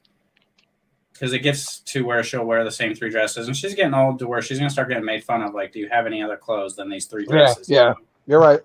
And so she looks at us and she's like, "Don't try to change who I am. Just because you don't wear dresses doesn't mean I don't like to wear dresses. Like, let me be me." And I'm just like, Wow. "Dang, girl! Like, well said. You got it. Wear a dress every Uh-huh. day because I can't compete with that one. You Sir. be you." You're absolutely right. Sam hit me with the same. Sam's the opposite. I can't believe how opposite. Fancy restaurant. Well, these sweatpants have a gold stripe on them. They're like fancy, you know? And I'm like, Sam, you can't wear your sweats everywhere. And she's like, Dad, don't get mad just because you're worried about what other people might think of you. I'm cool. And I was like, Okay. you know what? Wear the freaking sweatpants everywhere. Have fun. I don't care. You're right. What the hell? They don't like it. That's their problem. Do you know what? So when my first daughter, so I have 6 kids, and when I had my first kid, I remember getting really, really upset about things that were small, similar things where I was like, by the 6th kid, as long as you don't you play in the street, as long as you don't get hit by a car, right? Just don't get hit by a car. I remember being Mr. Overprotective hover dad, and then for Caden, I'm just like, you want to get on live stream with me? You want to hang out with me for a little bit? That's all I'm asking. You can do whatever, you chill, whatever. And Sorry, I didn't hear anything after you said 6 kids. my Nothing. life. I and had 6 kids. Everything else was just a whole blow after that because one kid has driven me to the point of where I've gone, why are drugs illegal exactly? Because right about now, they could come in handy. And 6, like the actual number 6, right? Yeah. This isn't like your weird collab thing, right? You're saying this correctly, right? It's 6. Do you know what the funny thing is that your life is never boring. That's what I will have to say. Even as adults, I like boring, my sir. life is never boring. I like, you know what? I'll be honest with you. I don't know what boring is like anymore. It's been so crazy for so long that I just don't know what normal looks like anymore. There's no like downtime. There's always just like, this is my downtime, being in an internet live stream with, however many people we have. That's my downtime, because as soon as I go out of here, there's crazy stuff happening. When I went in this stream, my wife's cooking, pancakes. My son's sitting, streaming, yelling. The other one's yelling because he's getting money off of whatever that new app that you can go get money. You can like bet by playing Call of Duty or something. whatever that is.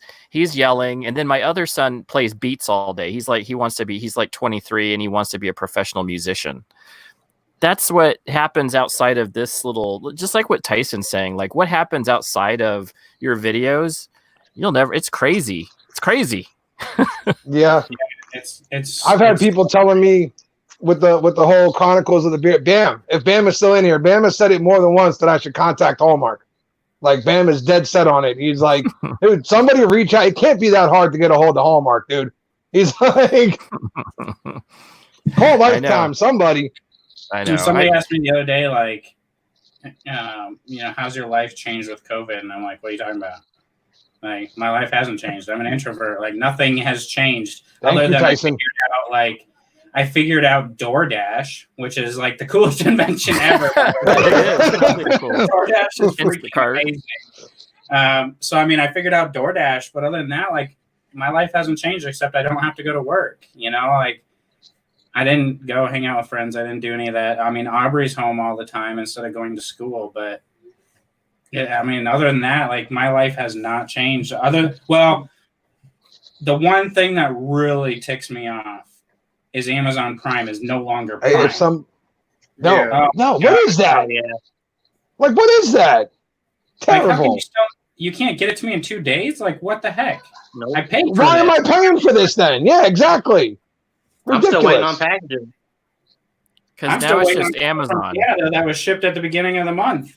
Listen, if anybody knows somebody at Hallmark, Bam, tell them to reach out. I mean, I don't know how I feel about my story actually being told like, who would play me? Because it's not going to be anybody fun.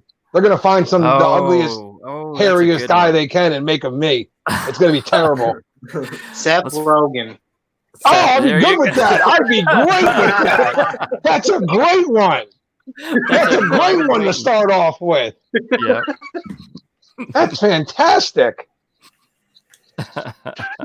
Yeah. I could see Seth Rogen playing me. We're a bunch of bearded men talking about babies and kids. It's awesome. Yeah. Do you know what's funny is that that's what my life is about, is talking about, like, I used to hang out with my mom. For some reason, I thought hanging out with my mom when I was little was really fun. And that they would just talk about kids all the time. And, You were the little, dads that's would just why. go and talk about cars or horseshoes or football. Now, I can still talk football, but I definitely can talk about kids all day. Yeah. No, I mean, I can talk about my kid all day. I don't like other people's kids. I mean, it's a struggle to like mine all day, every day. So, don't ask me to like your kid, all right? It's hard enough for me to keep liking my own. You know what I mean? Yeah. You're I lucky I had- don't throw a shoe at your kid or something like that. Just be happy I haven't hit your kid yet. All right? So we Come were on. that family where the kids from other our friends' kids comes to our house, so they hang out. So any given night, there's about 10 Wait a new minute. kids in my Time house. out. You had 6 kids in your home of your own and then invited more kids. Dude, what the hell is wrong with you? it's no wonder he hangs out in the closet. Yeah, that's like, right. there's a reason you're in the closet right now. There's nowhere else to go. There really isn't. I went out there and I was like, is there anything that's kind of soundproof? My wife's like, hey, you can go in it's 105, so I'll just give you that. You can go in the garage. I'm like, it's 105. And No. Crack Yeah. the door open just for a second and see if we can hear anything. Oh no, I think There's luckily probably I'm in there's something going on. I was going to say, there's probably some screaming and stuff behind you, I'm sure. The And I'm cool the thing mean is guy. that Like, so I put Aubrey downstairs in the basement by herself. Her room's in the basement, and then my bedroom's upstairs, and it's the small little spare bedroom, and then the studio is the master bedroom. So it's like, you're just down on your own floor, girl. But she'll come, like, she'll wake up in the morning because her bedroom's right below the studio, and she's like, you were loud last night. I heard your chair moving in the studio, and I couldn't sleep. Like, dude, you are going to put me in my place, aren't you? For like the next 10 years, you're Yep. going to be just putting me in my place. I can just see it right now. You look cute, but you're evil. little girls will tell you stuff. I had to actually call my 20-year-old daughters and tell them, can you kind of be nice to your grandpa and just not tell him what you think all the time. Like if he posts something on Facebook you don't like, you can't just tell him off. Doesn't work that way. It doesn't work. I had to be like, girls speak their mind. Sam will tell you her honest opinion, whether you want to hear it or not. And if you get mad about it, she'll be like, well, I don't understand why you're getting mad. I'm just being honest. Yeah, because we told him we wanted to be forthright kids. And that's the one thing that I prided, especially Charisse on. Charisse has always been her own person, and she's my oldest. She's always been herself and always been just like open about what she is and what she's about. And like it or not like it, you take me as it is. And sometimes it's a little like, can you just now, tone it down just a tad? But wait a minute. I want you to think about every girl you've ever dated in life, talked to, whatever. And now tell me if you think it's going to tone down. Yeah, no. Every woman I've ever been with has been so honest that I'm like, you know what? Could you do me a favor and lie to me for 5 minutes, please? It make me feel better. So her mom is kind of a wish-washy person. So I think that I raised my girls to not be like that. And so, and they really, unfortunately, don't really care for their mom as much. So it's always been like, I want to be the anti of that. So they've always been more like their dad, where it's forthright, open with who they are, open communication, like me, or, you're going to just, this is who I am. And I've always appreciated that. And then also, there's moments where you're like, oh my gosh, did you really say that? Ironically enough, the only girl who spent most of our time together lying to me, I decided to marry. Take that for what it's worth. Yeah, I hear you. I've had some fun, but yeah, it's been so. How long have you're married, Tevin? I take it. How long have you been married? Long enough. Long enough. The right answer. Long enough to know. For 2 years. 2 years. That's past the honeymoon phase, right? That's past the honeymoon phase. So, man, we were already past the honeymoon phase when we moved in together. We found out we were having kids, and I found this whole different side of my wife I never knew existed. Yeah, like I'm trying to figure out when the honeymoon phase starts. Back in high school, that's when it felt like it started. Did you marry your high school sweetheart? We started dating when we were seniors in high school, so that's cool. Yeah. That's cool. I don't have that story, but I wish I had that story. I have the nightmare of that story. Yeah, I do Sorry. too. I don't have the I guess as Ben would put it, the Hallmark after school special version of that story. I got the Hallmark 11 o'clock version of that story, and it never goes well. He's got the Lifetime story. Yeah, I got the Lifetime. There you go, the Lifetime one. That's it. That's always like, and those are so horrible. Have you guys ever had women? Luckily, Christy is not into this crap, but my first wife was into Lifetime and could not stop watching it. I'm like, after a while, they think that that's reality, and you're like, no, that stuff doesn't really happen in reality. Well, some of it does, but I'm not like that. That's why you gotta filter what they watch and put parental controls on. I don't know why this channel's not working. I'll call the cable company tomorrow, I promise. Yeah. So Snapped used to be just one of those shows that my wife would just get ideas from. Hey, I know how you're gonna die because I know how they did it on Snapped, and that lady got away with it. Or the lion. What is it? The Tiger King. Tiger King. Carol Baskin. She fed. Carol Baskins. That's the way to do it. She's fed her ex-husband to the her ex-husband to the tigers. Chris cracking jokes in the comments.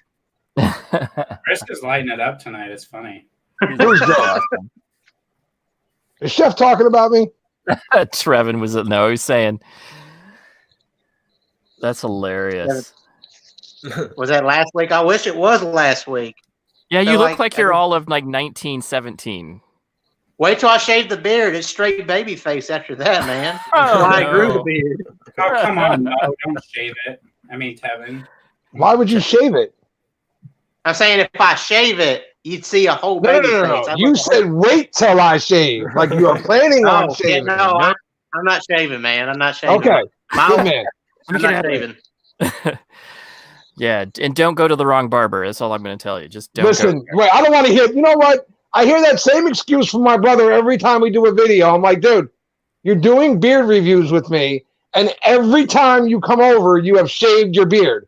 Where does this make sense? I can And smell he's it. like, oh, I didn't do it. I just told the barber to take a little bit off, and you just shaved the whole thing. You can only use that excuse once. I've used it Yeah. once. I can't do it again. I can't do It it doesn't again. work by the 18th time. It just stops working at that point. No. I've decided that was my one gimme, and my wife said, you're never going back to that place again. And that's what my daughter said. They said, you're not going back to that place. So go find a new guy and actually do your research, and then you can never have that excuse again. So, And this is why on my channel, I do all the actual review work and stuff. And Nick says things like, it smells like a bag of Pop-Tarts as soon as you open the bag and stick your face in there. He was Because so proud of that comment. everybody seems to think, that you should just stick your face right into the bag of Pop-Tarts for some reason. Why Right, anyone right. would do that. But, so did you guys see that? And to Dave's point, did you see what he's saying? I don't know if you guys are seeing that. I but- did not. What's this? So beard product reviews are dumb. And I am going to just push. I just saw that video right before I came out. So Whose video? so the official bearded beta, who I Oh. maybe have done one. I've talked to him maybe once or twice. He just asked to be on here tonight. Yeah, I think he thinks beard product. I don't know what he was, because right before that he did a beard product review. So it was Wait a minute, I gotta watch this then. I haven't seen it yet, so I'm gonna have to watch it, but I don't understand his logic here. he said they're dumb and that people need to start doing other things too that are not just beard product reviews. Now, my assumption is that that's tongue in cheek or something, but it was interesting. Did you watch the whole video? I did. So And What'd you think of it? was he basically like saying all of us reviewers suck? Basically his point? I don't think he was saying that. I think he was saying that, they're all opinion based. So all of my products, anytime I do a review, they are opinion based, which we all know that is all perspective based. If I like a smell of something, you may not like a smell of something, but we will try to. But he said that it's hard to describe what's really like. If this smells like raspberry, how can I say it smells like raspberry and it doesn't smell like that to you? So it's all, he was saying they're all perspective based, and that people who will sit and say, hey, I got that product because of you. And then they'll stop watching you because of the fact that you suggested that product that I didn't like. Let's just lay facts out there.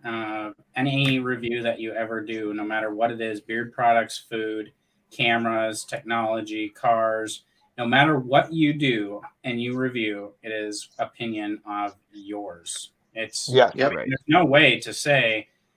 I mean, the only thing, unless you're saying like, does this blender blend ice? Yes or no? It's all opinion. I mean, I could say, oh, this blender blend this ice up really good, or these technology reviewers. Some love Canon, some love Sony, some love Pentax, some love anything. It's all opinion on what works well for you and what you get into. So I mean that's a review in general, but at the same time, like I think there's a trend in the community right now with reviews, and I think people are trying to jump on that trend because it's getting views and it's getting attention. Thank So you. do you think that was the other? So I was just going to bring that up. So there is there is that elephant in the room right now, that there is Dave, who I've been watching Dave forever. Dave, Bearded Motivation Dave, and his videos have come out. And we were talking about this yesterday. He's kind of said to, and I think somebody said that he said, and if somebody has to tell him something 5 times, and then he'll maybe go look at it to see if it's true. And I think that trend is interesting, and then I don't know how is everybody else, the other reviewers. How are you feeling about what Dave's doing right now? I mean, I think it's. I I'm have. not on I this don't one. have. I haven't. Right. Right. I don't have an opinion about it.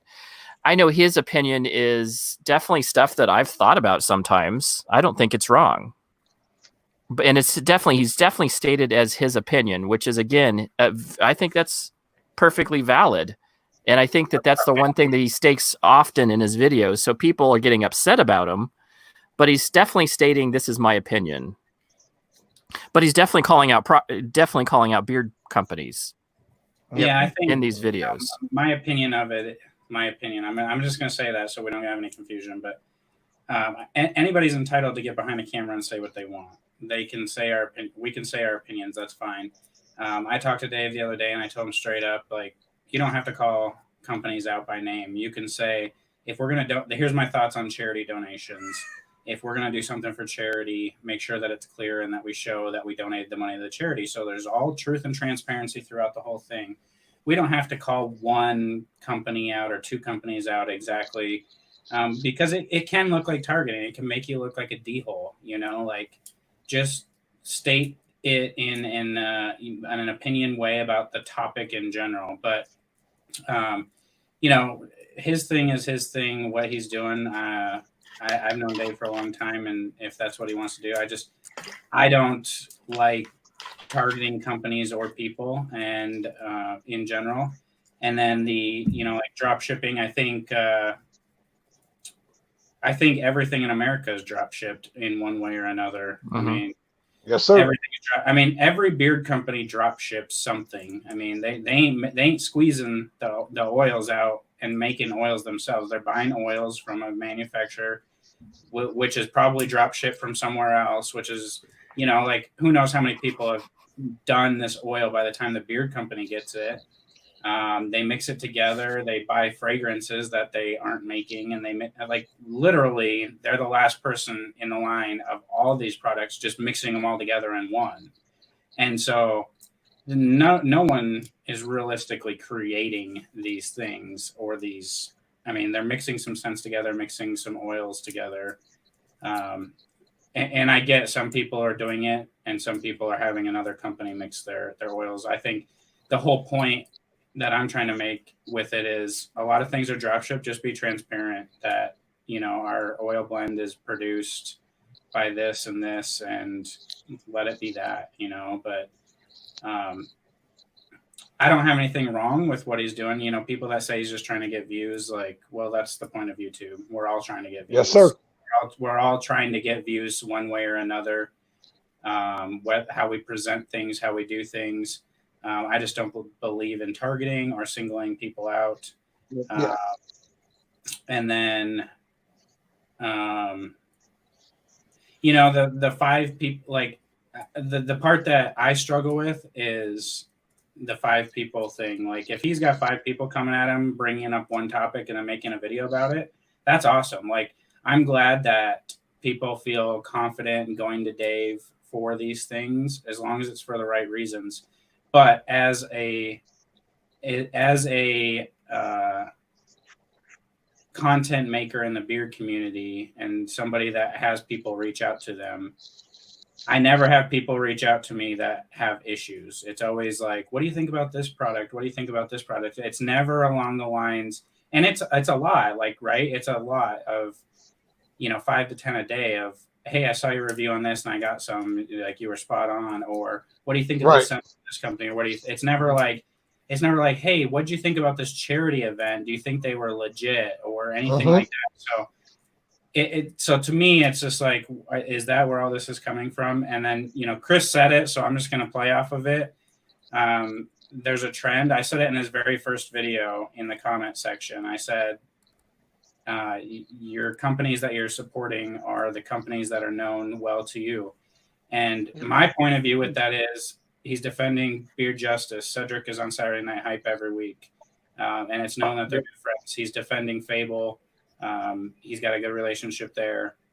And the companies he's targeting are arch enemies, basically, of those 2 popular companies. So that was what I noticed in his first video. I wrote it in the comments, and he defended it, and we agreed to disagree, and that's our opinions. So I have nothing against what he's doing. I don't care if he's trying to get views. That's what we're all trying to do. So I have nothing against that. I just don't. I just wish people aren't coming to me with all these beer community issues. So I'm just like, well, where are all these issues coming from, and why are they being filtered to one person? I don't know. Maybe you guys get them. Do you guys get those types of comments and questions? There's a couple people that I will talk to honestly with about what do you think about that.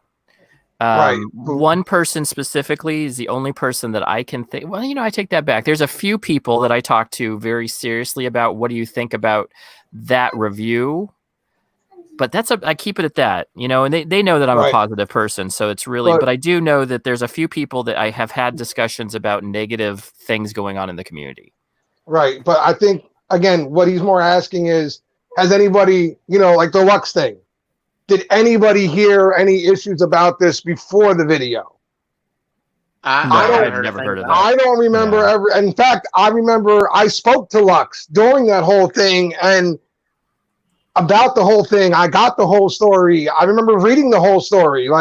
I knew what the situation was. So I didn't know that it was unknown, really, or that some people didn't know, or what was the situation, apparently. But, hey, I guess if some people felt they didn't know, then I don't know. I don't know if they didn't read it correctly, or if they didn't do their research on it, or what, But, yeah, as a content creator, you can't really slam him too much, because Tyson's right. As a content creator, our job is to get people to want to watch our stuff, to get the view count up, to get more eyes on the screen. Well, what he's doing is getting eyes to his screen. Do you have to agree with it? Absolutely not. But for him, right now, it's working, plain and simple. He's got more views and stuff on his recent videos than he's had on anything recently. So, there's a good point in the comments too. There was a conversation on the roundtable the other night between copying, and there was a company that was blatantly copying Barden, and we kind of put it out well, if we're going to threaten copying, we have to know which one came first, right? So we don't know which one came first. We think Barden came first, but there was no publicity really with it. There could have been a video made of them here's perfect copy. But instead, it was a DM message to the company. They took it down. They changed their website of what was intended to be a copy through an adult conversation. It didn't have to be publicized. But so there's that aspect of cool, men handled things like men directly to each other. Yep. But then there is the reviewer side or the content creator side. When you're a content creator, it's just like you're a news anchor. You see something, you want to get it to the public because that's going to draw views, that's going to draw ratings, that's going to draw attention. It's the same thing the newspapers do and websites and anything like that. So I think, if Dave's finding something that he can bring up and that nobody else has made content on, it is genius. He's doing a fantastic job of it, of that aspect of it. And I am fully behind everything he's doing. I just wish it was not naming names, and it was just, we have an issue with charities in the community and how we donate to charities, how we raise money for them, and transparency. I think it needs to be brought up. Make sure you know what you're doing when you donate to a company that's running a charity event. Ask questions about it so you know where the money is going, and then don't be afraid to ask for proof that they're actually donating, because I've put a lot of money into companies, and when they do charity events and stuff, and not one have I ever seen a company come back and say, here's the money we raised, here's the check that I donated to charity.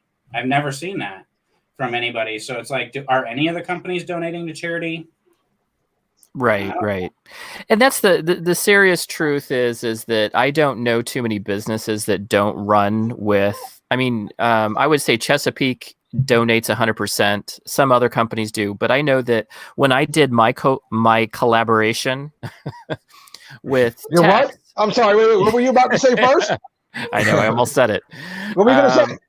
I was going to say collab. Yeah. No. He corrects himself now because he knows me.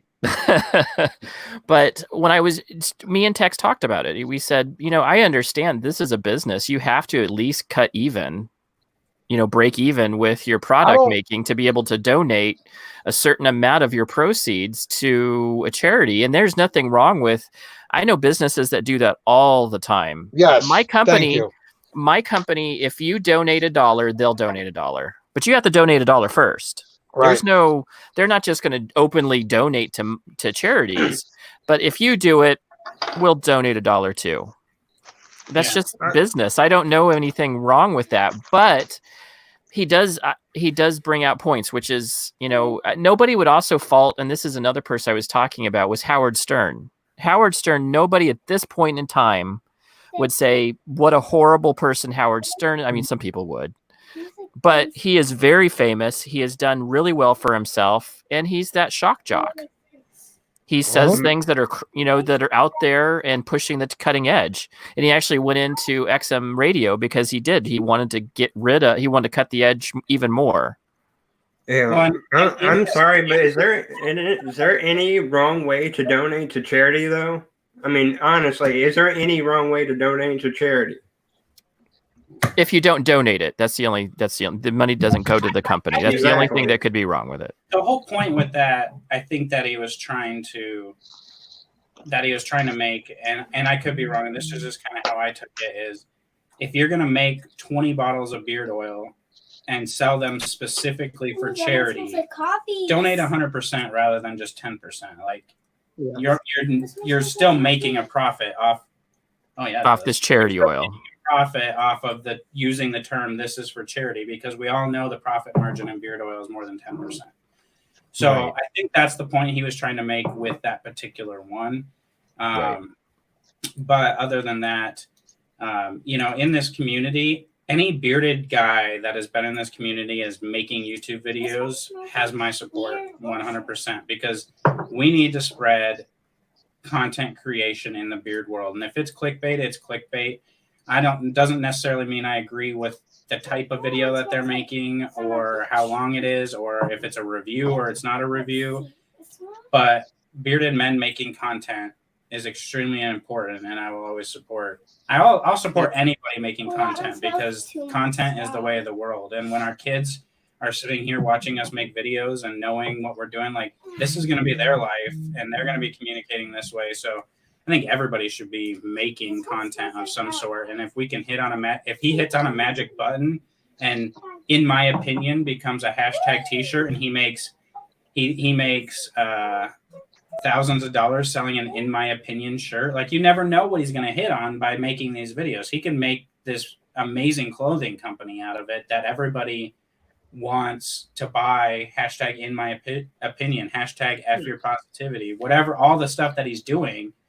Like, he could sell a ton of merch and make money that way and only have 1,000 views per video. Right. And that's the whole thing. And nobody would, there was Howard Stern, I would say not Jerry Springer, because Jerry Springer is just really, but Maury Povich, things like that we took a look at when we were growing up. They were shows that we watched because they had some entertainment value. And they also brought out some things that maybe we were thinking, maybe something that was, and I don't fault him for that at all. I think that, I think Tyson said it best. I think Tyson really, that was a really good way of saying it. I think that the only thing that I don't like is, I don't like targeting companies. But that's I worry about, I worry for him a little bit, because at what point does this become a situation where he could, and again, I don't know the standings here, but I do worry that sometimes with some of the things he says that he could find himself in trouble behind the scenes, like legally and things like that. Because I don't know if there are actions that could be taken against him when you make content the way he is.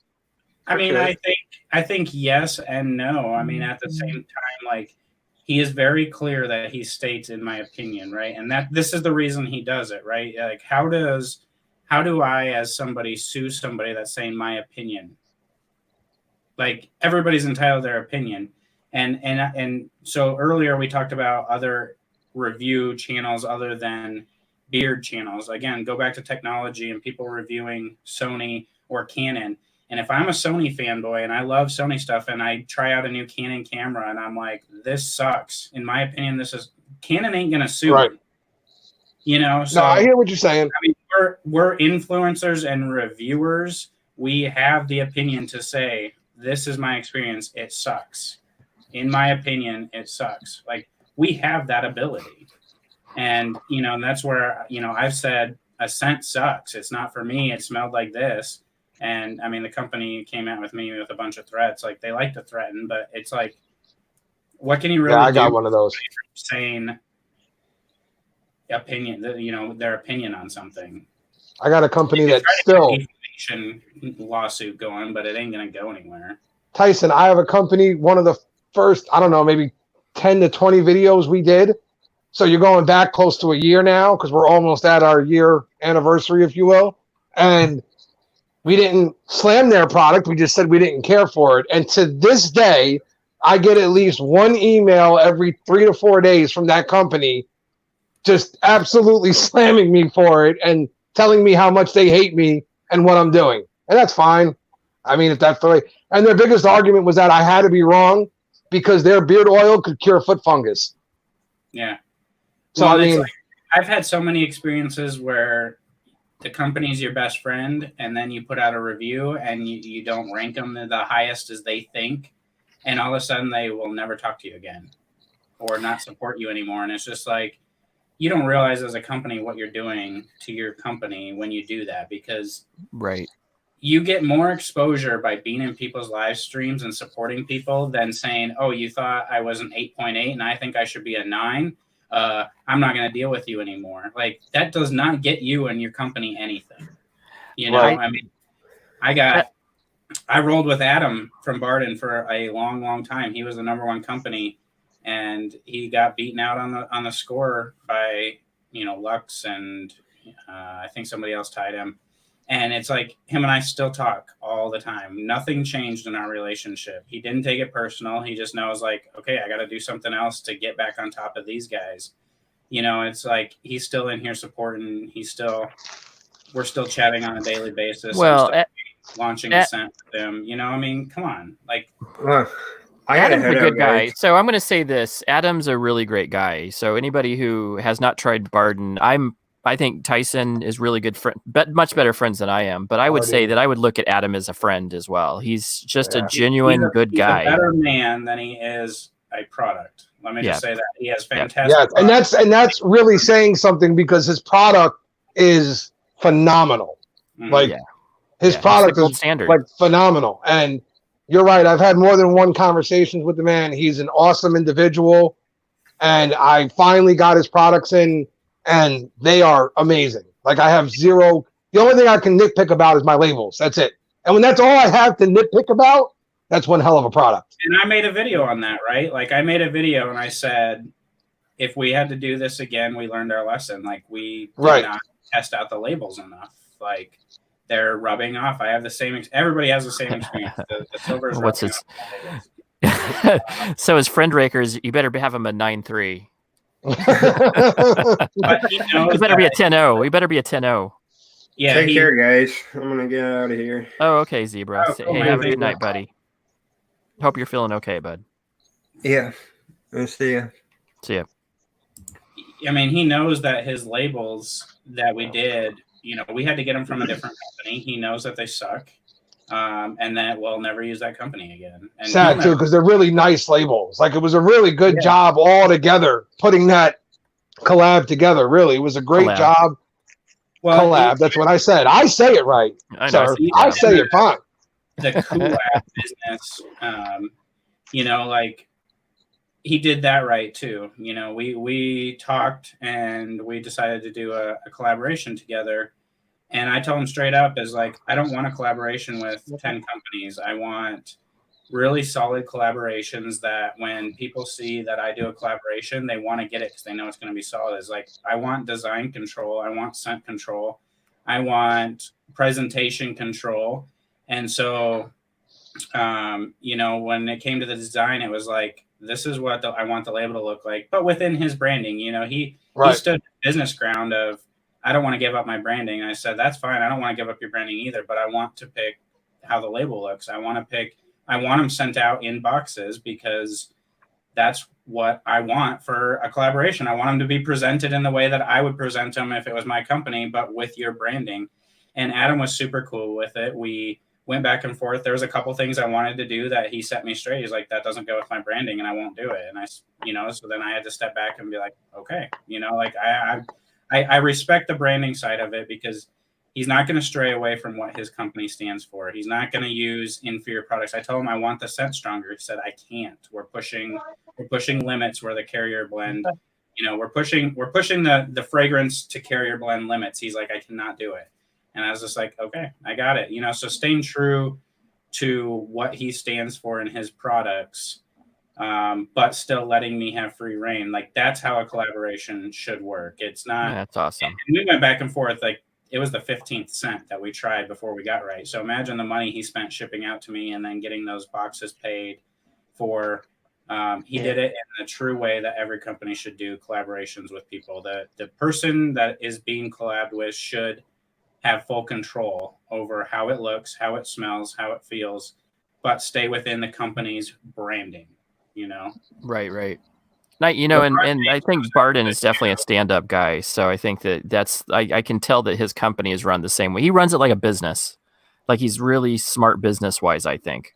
Yeah, and I think I'm the only one that has him on video. So if you guys ever want to see that, I have it saved to my computer. I know. I try to get him on.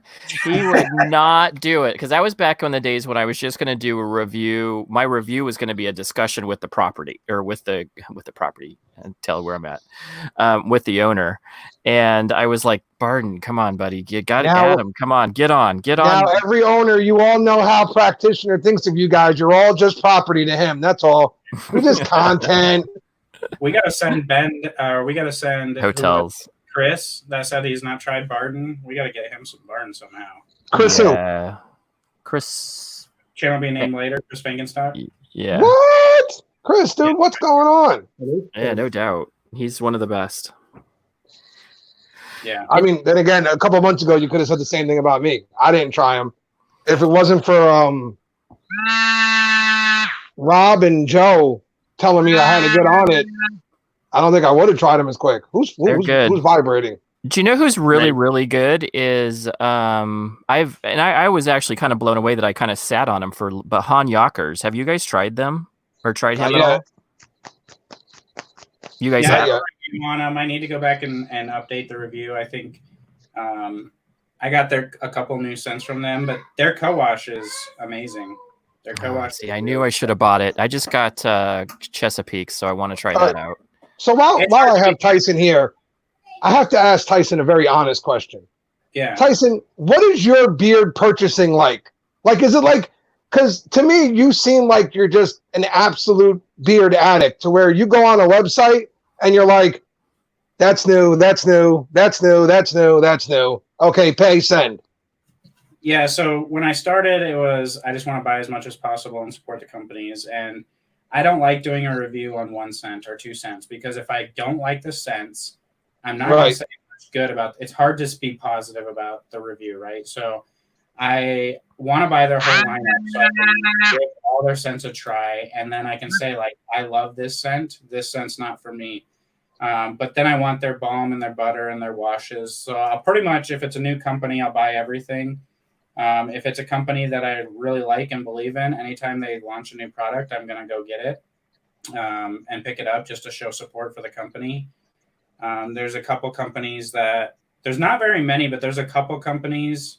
Okay, so the problem with buying all your product is companies do not like to send you product because they know you're going to buy it. So I have the issue right now where even when new companies come out, and I am really good with them, they won't send me the new product. And yeah, you look at that comment right there. Adam, anytime something new comes out, he sends it to me to test and he sends me the lineup for free. But I'm still his highest paying customer because I'm just like, if I believe in a company, it's like, dude, you haven't tried Barden, you got to try them. I'm placing an order and sending it to you. Like, that's cool. That's cool. Because the people I believe in and the people that haven't tried it, it's like, you got to try it. And you know, like I look at it like I'm not rich. Like, this is not about money. This is about like, this is my one hobby. I don't golf. You know, think about how much money you spend when you go out golfing, or you go out to eat, or you go bowling, or you go out to a bar with your buddies and you spend $100 a night. Like, I don't do any of that. The thing I spend money on is beard products. Yeah. And so anyway, at this point, you know, I told myself at the beginning of the year is like, I'm not buying any more beard products because I spent way too much money in beard products. And so I was like, I'm not spending any more beard products. I'm just going to review whatever they send me. That's what I'm going to do. And it just was not as fun. The relationship with the company is not the same when you don't purchase products. You don't get the lineup that you necessarily might like, you know? So if a company asks me to do a review and I'm like, yeah, and then they send you a scent or two that you don't like, but you go on their website doing your research and all that, you're like, oh, that scent would probably be really good, but you didn't get it. It's like, now I just want to buy it, you know? So I started buying beard products again, and I absolutely love buying beard products, and it just, I love doing my reviews. There's way more passion. There's way more passion talking to the company when I buy the products. Now, with that being said, when I spend a ton of money with companies, it is nice when they just gift you a package out of nowhere because you spend so much money with them. Or when they're like, hey, dude, you spend so much money on products. Like, I'm launching this new product. I'm just going to send it to you because how much you spend. So don't buy it when it comes out. And some people do get them, and some people don't, you know, and sometimes you kind of get to see the people behind the company in those situations too. I feel like, you know, if cool. They know that you're a good customer and that you've purchased a lot of stuff from them, I think at some point they're going to say like, let's just say there's a company that I have on my wall that you all can see that I've spent thousands of dollars with, and you can tell just by how much product I have that I've never gotten a free thing from. And does it bother me? No, not necessarily. But when I analyze, there's also companies I've spent $200 with that will now send me everything of those that they have going forward because they respected that I bought stuff from them and that we have a relationship, you know? Right. That's cool. So, my main reason for asking is because I think your situation there looks like something I would have done if I had the financial ability to do it. So I was just curious if you were as off your rocker as I am, because could I make all those purchases? I would. Yeah. I get addicted to it, and then I get FOMO. So Bearded Mac comes out with a new scent. I like Bearded Mac, so I'm like, gotta have it. I didn't even give him the opportunity to send it to me. I ordered it. He got the order, and he's like, dude, I'm just gonna refund your money because I was gonna send it to you anyway. And I'm like, well, you just gotta let me know. You know, like if I know we're on that level, I won't buy it. But it's like, if I don't know we're on that level, I'm gonna go buy it because I believe in you and I want your product. And it's the same way with Adam. It's the same way right now with Mr. Pompadour, Define Beard Company. You know, there's a lot of good companies, and even like, you know, Chesapeake. I haven't really done an official review on Chesapeake, but I think they have some good stuff going. Their co-wash is amazing. The Ultra's good. Some of their scents are really good. They just changed their carrier blend, and I tried it out for the first time, and it's really good. But I haven't done like an official review for them or anything like that. And sometimes it just takes the company. Like, I have purchased a ton of stuff from Chesapeake. Sometimes it just takes the company to say like, hey, I really want you to do a review. I'm going to send you a package to review. Like, I know you've tried my products, but I want to send you an unbox and review, you know, and things like that. So, but I also like the aspect of, I want to review this company next week. So you go place an order. You don't tell them you're going to review it because then they don't have a time to doctor it up.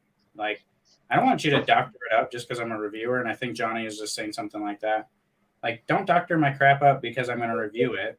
Send it to me how the customer is going to see it. And I've had companies actually say, I didn't know you were going to review my product. Had I known that, I would have thrown extra stuff in there. Like, what?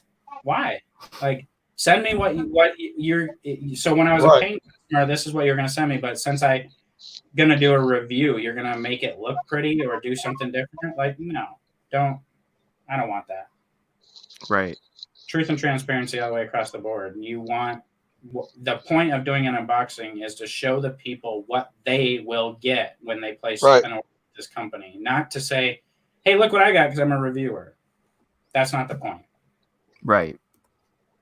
So if I find out that they doctored it up, I usually will skip it. I just won't review it. Oh, interesting. Yeah, I get it. Just to give you kind of a, I get it. Yeah, my whole point of the Monday videos is to show people what they're going to get when they place an order and my first impression of a scent, because you can never replicate the first impression. It's just kind of like, and then it hits your sniffer and it's just kind of like, oh, that's what I think of it. And then you get to go back on Friday and be like, yeah, I was totally wrong. Like, I thought this smelled like crap, but I got it out of the bottle and put it in my beard, and it is amazing. Or vice versa, or anything, you know? Yeah, Okay, so I totally get it. Adam, that would be fun. What do you guys want to see from all three of you guys? What do you want to see happen with the Beardies this year? Like, different categories, different style? Like, what would you guys want to see with the Beardies?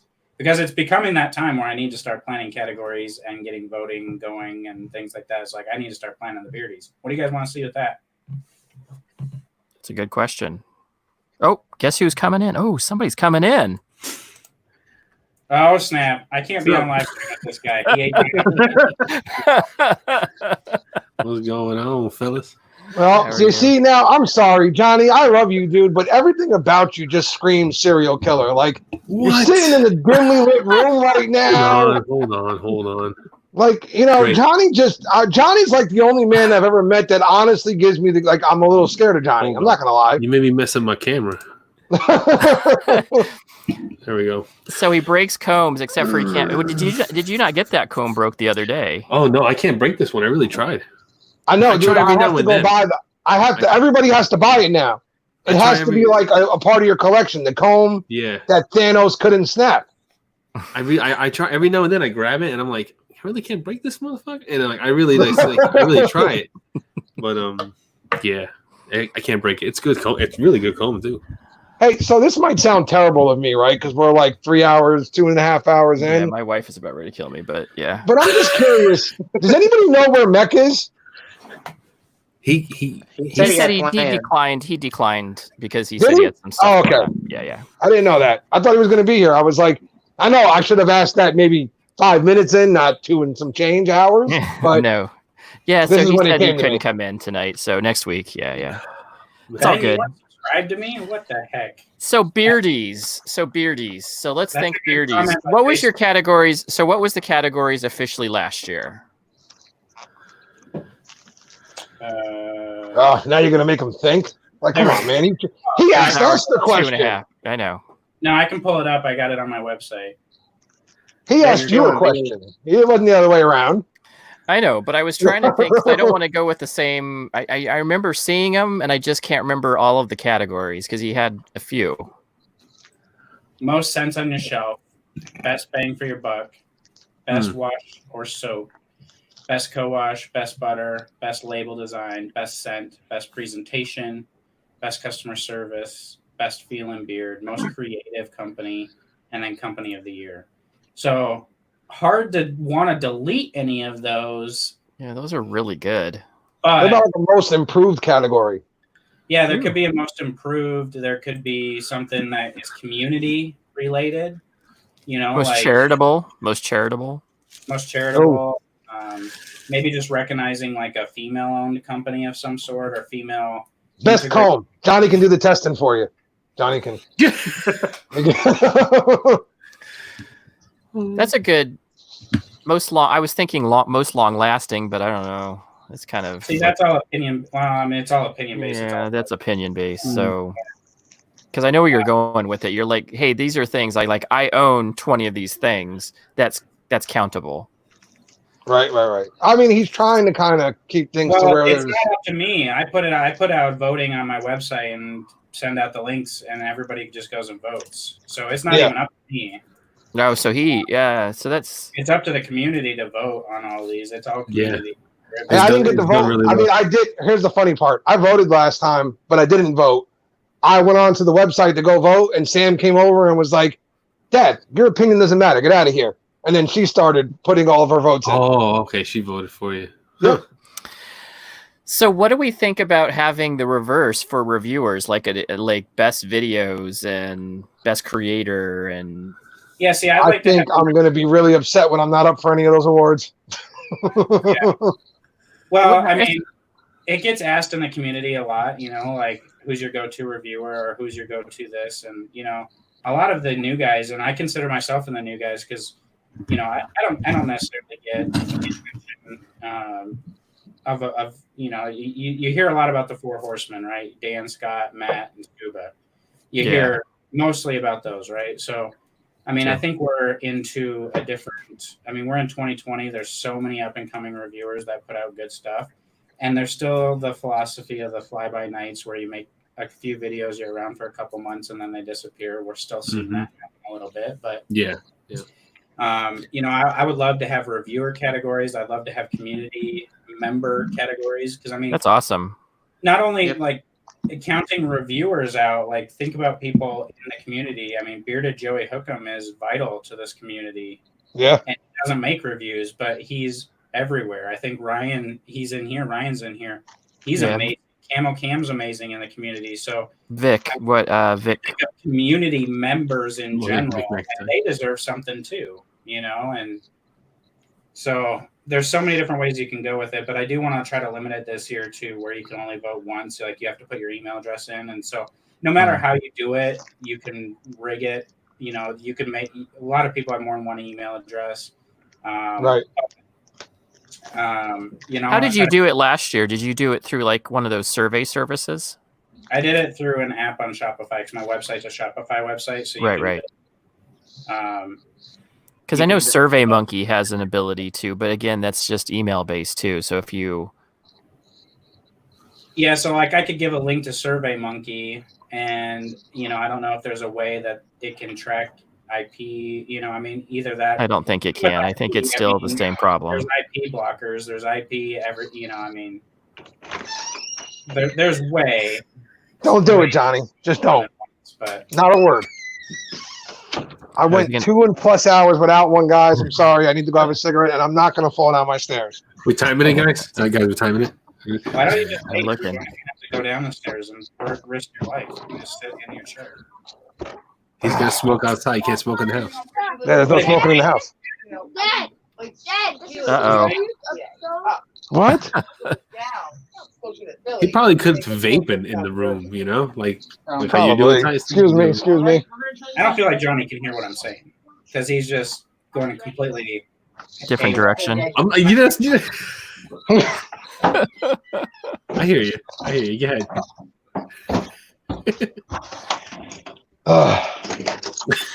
Well, I unfortunately have to leave in like 10 minutes because my wife has Really? texted me. You couldn't have said that before I did the stairs and everything on camera? I know. I just got the last text of, what are you doing?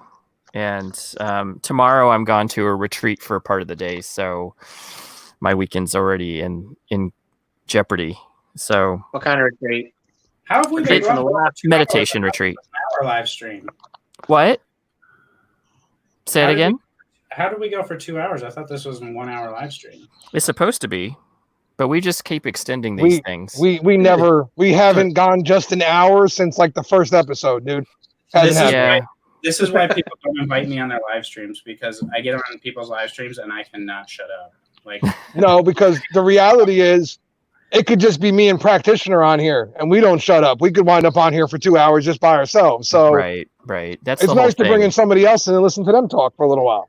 Yeah. And everybody who has I think as reviewers, we have a lot of opinions about so many different things. I mean, we went all over the place today, and you just don't want to shut it down because it's great conversation. Well, I mean, there's so many things that happen behind the scenes as a reviewer and as an influencer. I mean, we talk behind the scenes with other people, and there's so much that the standard like person in the beer community that's just like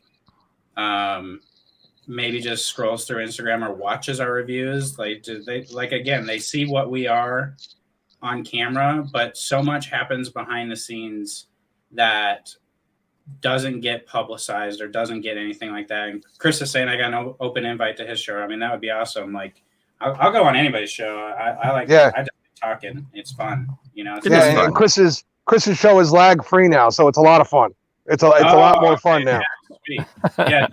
Tevin hasn't gotten to talk because he doesn't interrupt. Like he's just such a sweet little ginger. I know. I You was gotta thinking get that in there earlier. when Like, you can. It's like double Dutch, you know. You gotta jump in. There. jump in, jump That's in. what Yeah, don't be polite, dude. Just tell one of us to shut up and start talking.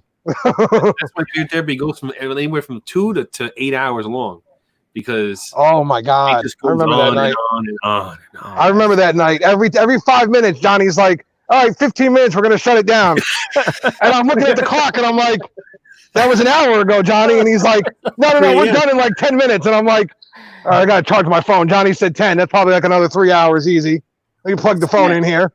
I mean, So- Andy told his wife like an hour ago that he was getting off of here, and he's trying to end it with us like 15 times, and we just keep talking, and he can't end it. Like he's just gonna have to hit the X button.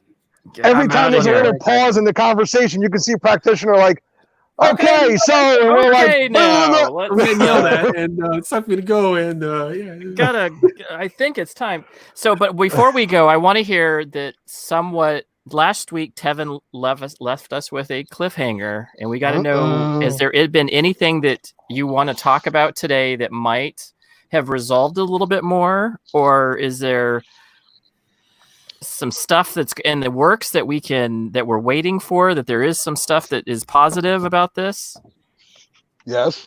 or more negative? Wait, can we fill in the backstory first for people that maybe don't know? That's what I was going to say. So Yeah, they're in my room. So Tevin did a character for 250, and it didn't turn out at all right. It turned out to be almost like a nightmare. It sounds like he didn't get the scent he chose. He didn't get a lot of things that he wanted, that he was thinking he was going to get. He didn't get the one-on-one with Fable. Fable kind of forgot about him. And then he had also kind of had mixed him up with another person, he said. So that's where we left him last time. what? Okay. That's crazy. Sorry, go ahead. So he So paid I finally got- Wait, so Kevin can talk. Yeah. Go ahead, Tevin. Let me just mute myself here. So This is Tevin's story. Yeah, This so is you Tevin's know. story. So I'm just I just went right to where we're at now. So real Tevin, quick, I want to hear Kevin, more of your saga. like real quick. Go Chiefs. Raiders suck. Okay. Oh yeah. What garbage did I just listen to? Anyway, so And I finally got it. I actually got more than what he said on his website. I think that's his way of making up, saying, you know, I messed up. Here's some extra stuff that we weren't going to. You can get it. He gave me 2 oils, 2 butters, and 2 co-washes, and he's working on my t-shirt now. So there hasn't really been much communication, you know, from it, other than, hey, here's your stuff. So does it make up for the situation of, you know, how it all Johnny? went down? Sorry, Tevin. No, you're good. You're good. But Go ahead. does it make up for it? I'm not sure. You know, I'm still deciding, you know. I mean, I have it in my hands right now. I mean, artwork is cool. You know, I have more products than I was thinking I was going to get. Is it worth the I'm not really 250? sure. Do you think you got the 250 that you? So this is the character. Make a character. Did you get the 250 what you expected out of the product for 250? Yeah, that would be my major question because at that price tag, I would want to feel completely like I got the experience I was hoping for. No, I don't like being confused with another person, you know, saying, oh, I didn't send you this stuff because I thought you were a different person. And the fact that, you know, I'm getting it the same time everybody else is. Like, everybody's receiving this the same time that I am. You know, I don't know. I knew what it would look like. I didn't know what it would smell like. I still don't like that. But is the experience worth it for $250? No. Is he trying to make up for it? Yes. So at the end of the day, I mean, this is not me saying that I'm never going to use Fable again or that I don't like Fable or Colin. It's just me saying this experience has not been what it was described on the website. Right, which is the one-on-one experience with Colin, and you get to kind of have this one-on-one experience with the wizard and things like that. Yeah. Now, That's interesting.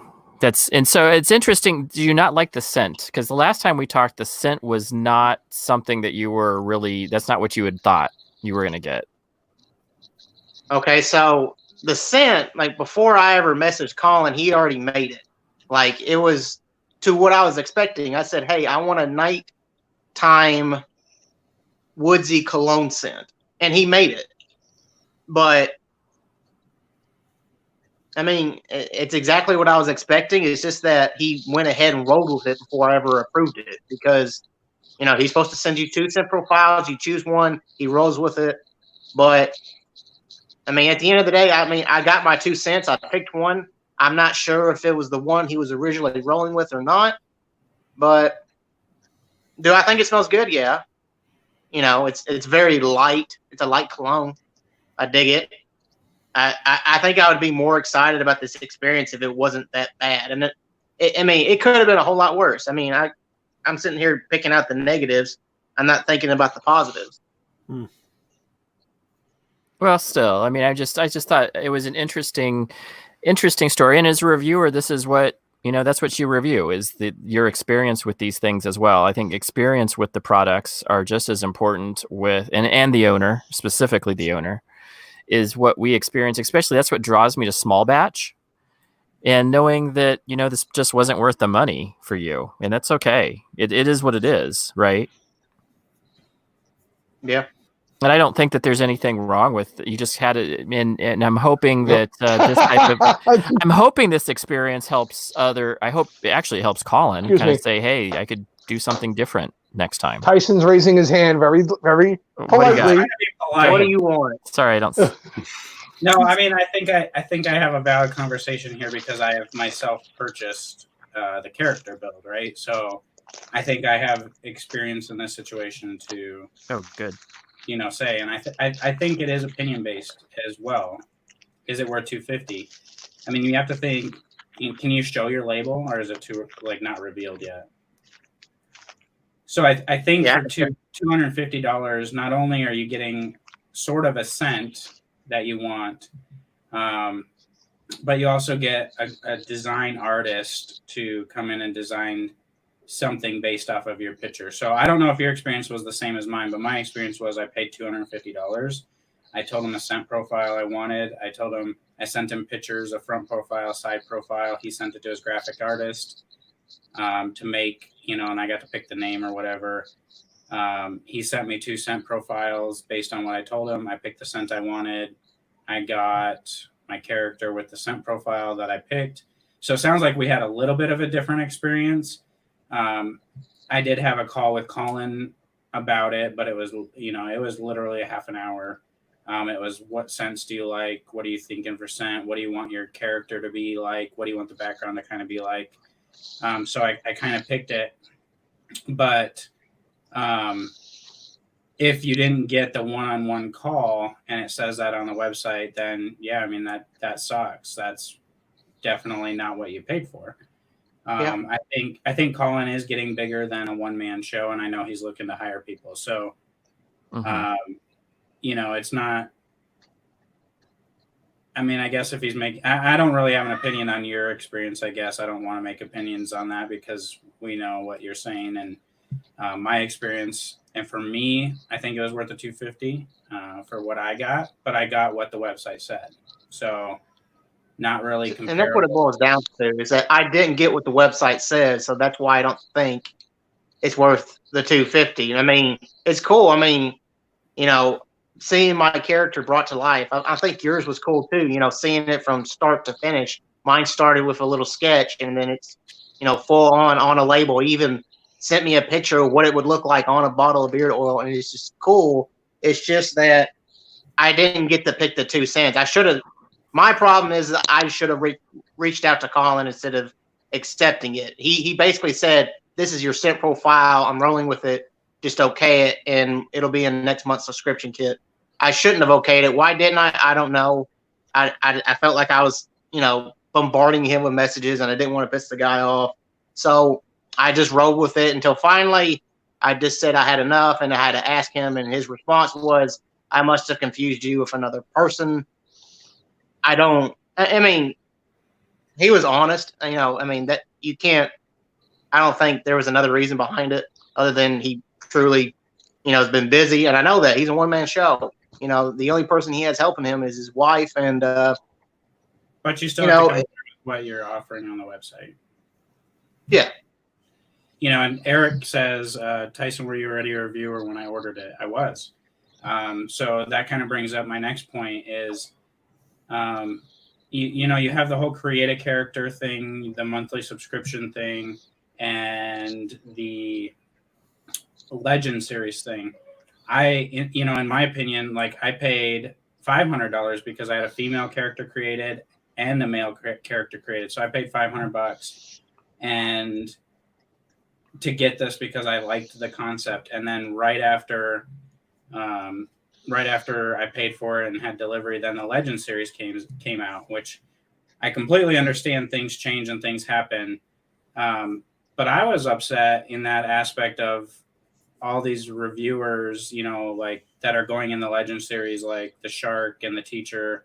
I don't even know what other ones those are. They are the Barber. Those three like go into the Legend series, and they didn't pay nothing for it, you know. And so I paid $500 for 2 characters, and other reviewers are getting theirs for free, just to be like in this Legend series, you know. So to me, I was, you know, and maybe this is being butthurt, you know. I don't really know. I might just be butthurt that I paid $500 and other reviewers are getting a cent and a character done for free. I don't know, like, but to me, I was upset about that. You know, I was just like, I paid $500 for this. It doesn't even get to be put in the Legend series as part of the Legend series. It just went and got, you know, and the Savior is actually like his bestseller, you know, and so it's like he advertised it up and it went as the bestseller. I don't get nothing from it, which is fine. I don't care. I'm not in collaborations or anything like that to make money for myself. I like, you know, I bought that with the intent of having a character, but I thought it was something super special. And then it came out of like, oh, we're going to pick reviewers and other things to be in this Legend series and make these characters, when I just paid $500 to get a character, you know. So I think there's a fine line there. That's just how I felt about it when it happened, you know. It's funny because when yours came out, I was looking for it and I went to the Legend series to go look for it, but it wasn't in there. So I was like, oh shit, where the hell is the Savior? And it wasn't there. And then see, and that's part of it too. Like the Legend series, you can go buy the Legend series whenever you want. You can't go buy the Savior, and I paid it's gone. Yeah, to have this made, but you can't go get it.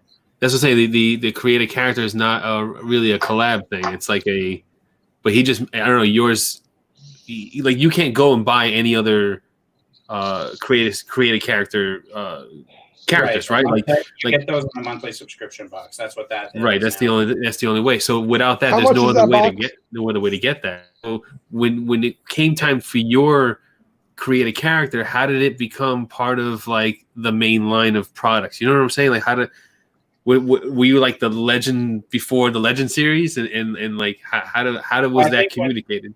I think what happened with that is, the Savior came about, and then the Legend series came about. And I'm like, hey, are you going to put this in the Legend series? He's like, no, it was a create a character that you purchased. And I was just like, well, that kind of sucks. Like, hopefully down in the future, it'll be in the Legend series, you know, because I paid, you know, $250 for it. And then he kind of redid the scent profile of it, like the scent profile that there's 2 different Savior scent profiles. The one that we came up with, people were having a reaction to the cinnamon, like a couple people did. So he kind of redid it and then ran with it as a false scent. And then the Gypsy was kind of like, well, we want to do a female line. Let's use the Gypsy character as the female line.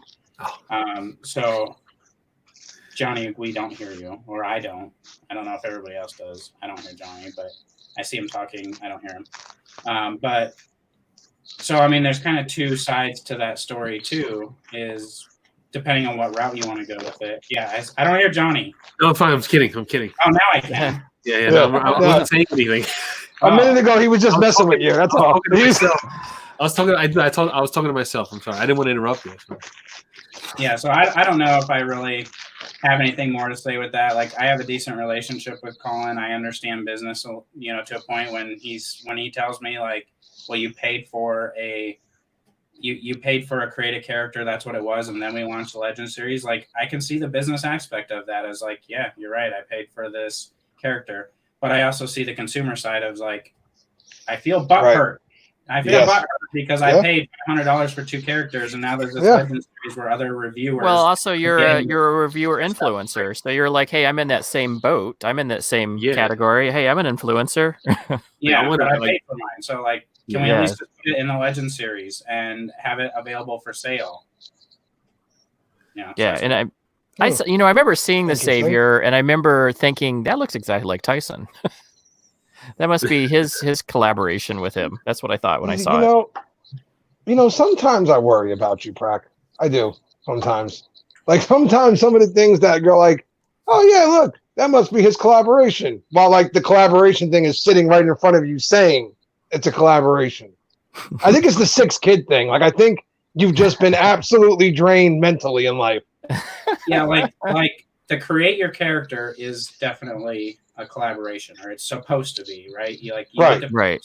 I mean, essentially, that's what you're paying for is the collaboration experience. To be able to do a collaboration, so anybody can go do a collaboration. I don't think reviewers or influencers or anybody should have to pay to do that. Like should be part of like, I'm going to be making a video on this most likely and giving you sales. I shouldn't have to pay for it in that aspect of things, but Tevin probably didn't talk to him just like I didn't. I didn't ask to do a collaboration. I was just like, cool, I can go get myself characterized on a bottle of oil and make a scent and name it. Like, purchase, and we're going to do it. If I had the money, I'd have done the same thing. And Tevin probably did the same thing. The excitement, the addiction got into it. Went right? I did it before I ever became a reviewer. $250 is too much for me. Exactly. That's where my issue is here, Johnny. That's why I said, if I had the money, even if I had the money, I would do it. 50 on that. Yeah. No, see, this is where we're different, Johnny. My addiction is real to this community and these products. And if I had $250 that I could look at and go, you know what? You don't need to go to bills or food or nothing. Everything's taken care of. You're going to go and make me a character is what you're going to do.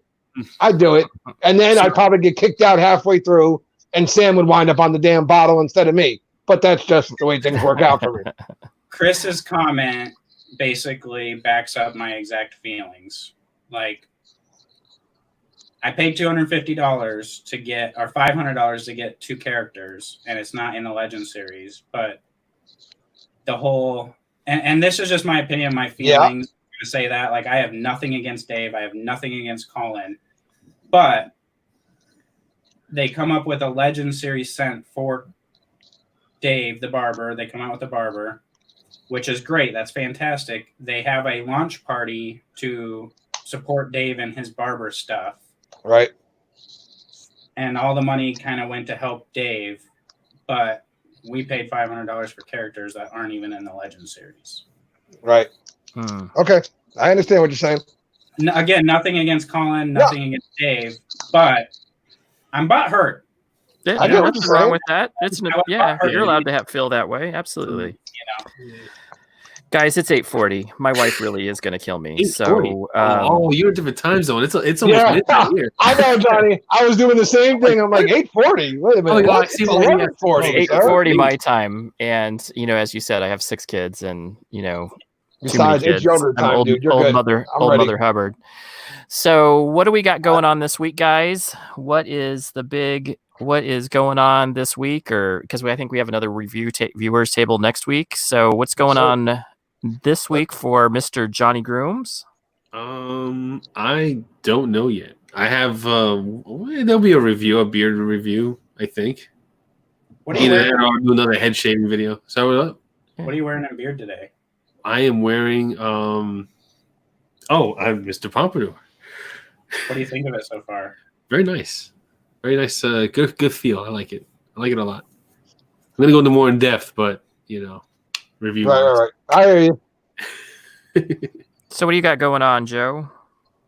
I might be filming some reviews tomorrow. I don't know. It depends on the Pop-Tart sniffer if he's showing up. I tried that. Shit. I tried that Pop-Tart stupid shit.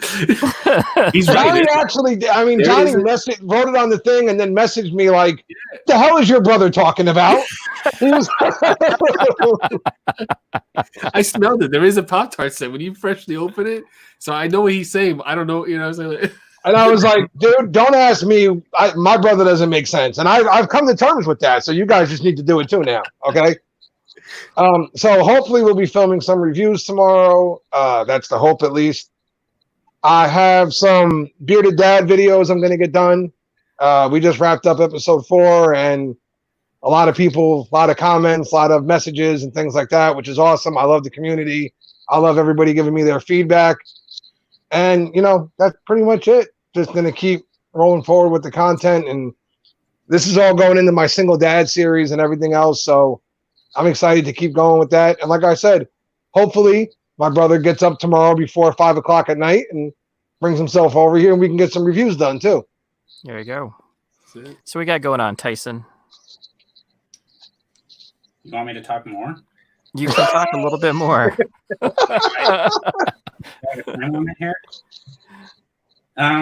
Yeah, like I'm just doing that. Well, I didn't put out a review today just because life happened. So I'll be getting out my review for Weatherbeard probably tomorrow. And then we had the food challenge. And you know, the fun thing about doing other things other than just making beard content is like this food challenge just came out of nowhere last week. And now we have a group on Instagram, and it's just like we are talking so much smack between Swag, Mo, and Kyle and Joe. And I've talked to Kyle and Joe before very professionally, but I didn't know how much crap they could talk. And like we've raised the relationship level between all these guys like so much, you know, just by doing a food challenge and getting into talking crap. But then I really want to get into, I want to make another video this week on, I really want to get into the behind the scenes to get that first video out there to kind of see where that's, like I have this vision in my head, but I have no idea how it's going to come to fruition. So I really want to get that out. I'm going to watch the hot nut challenge. Heat nut. Hot nut doesn't sound right. Like, Death nut. I mean, Death Nut. Yeah, we're gonna watch 6 men put nuts in their mouth tomorrow night. Like, I mean, it's cool. Like, and then they're gonna make weird facial expressions because they have nuts in their mouth, but it's because the spice. You know, like, come on, Christians can talk dirty too, brother. So. Anyway, I got 30 seconds, I'm being told. So, and now it's probably 5. Other than that, like my wife is giving me the hello. Okay, I'm done. See ya. Yeah. What's going on, Tevin? What's going on? So, currently working on a studio. I've moved locations for filming. I got tired of sitting at the kitchen table, so I relocated to the outside garage. Working on that and picking the new scent for me and the Jolly Old Fat Man's collaboration. I have 3 cents to pick between. He's sending me a 4th. So just decisions, and just hopefully I can make a video. I'm thinking about making a video. That's an ugly bottle of beard oil if I've ever seen This is the best looking bottle of beard oil in the game, sir. Okay? Yeah, the best looking I bottle. don't know about the guy holding the mask. Hey, he looks Dude. like a creeper. Go. All right, guys. I understand the hate. I get it. But when you're this good looking, it just speaks for itself. I don't know what to tell you. I honestly don't feel that way, though. Like, I think I'm disgusting looking, but it's cool. I look good on a bottle, though. I do got to get that scent. I do. I love the special edition stuff. Like, it gets me every time. I'm so happy I have them. Good stuff. Good stuff. Right on. Well, very good, everybody. Thank you guys for coming on. I have just stuff going on. I'm trying to make my month of videos and trying to learn how to vlog better. That's about what I'm doing. I have Lone Bear, or that's my wife. She's banging on the door. All right. Gotta go. That's Talk to you guys later. Bye. That's the end of that. Closet. Time for you to come out of the closet. Yep, we'll talk to you guys later. Bye, guys. See We everybody. start seeing shoes fly or something. We know why. Oh my goodness, that was not yeah. See you guys. See ya.